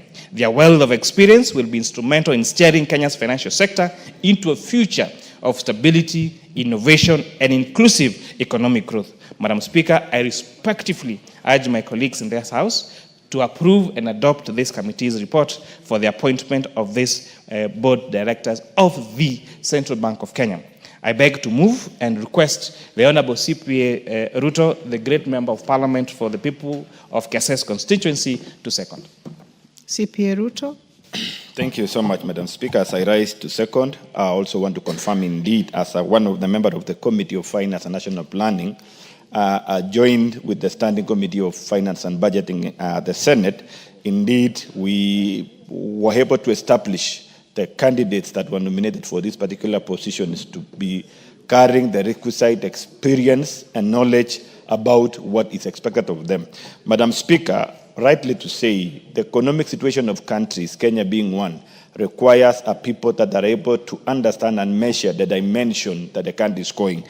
And therefore, bringing on board these particular people, it will be a direction that Kenya should be focusing on expanding our economy through the right policies. What we are calling on them, as I request this particular House to approve these nominees, is to ensure that they bring on board proper governance and a focus that is able to accommodate the changes in the technology aspect so that we're able to push our economy in terms of industrialization and innovation, and on both the young people, the young Kenyans who have shown passion and energy in participating in building our economic blocks. Lastly, Madam Speaker, during this particular vetting, we had a challenge with one nominee, that is the name Mr. David Simpson Osawa Award, where his names were varying on document by document, and we had, as a committee, to undertake more due diligence to be able to establish the ownership of the documents that he provided. What I just want to request to Kenyans is, whenever you have a challenge on your names in your documentations, please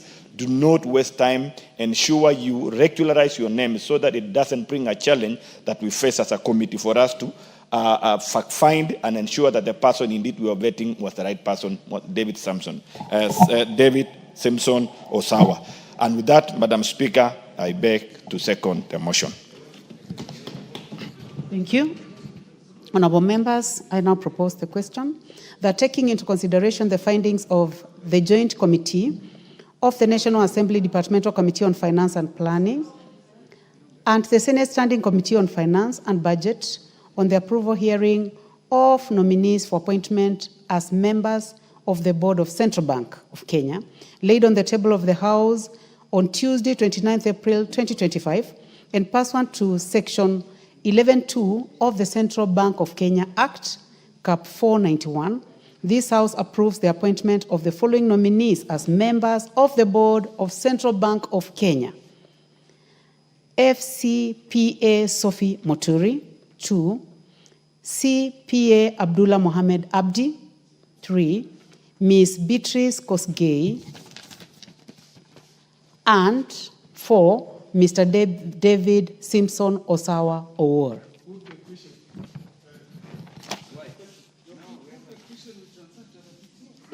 Yeah, I'll not put the question, Honorable Kaluma. I can give a chance to the Honorable Rahim Dawood, member for North Imend.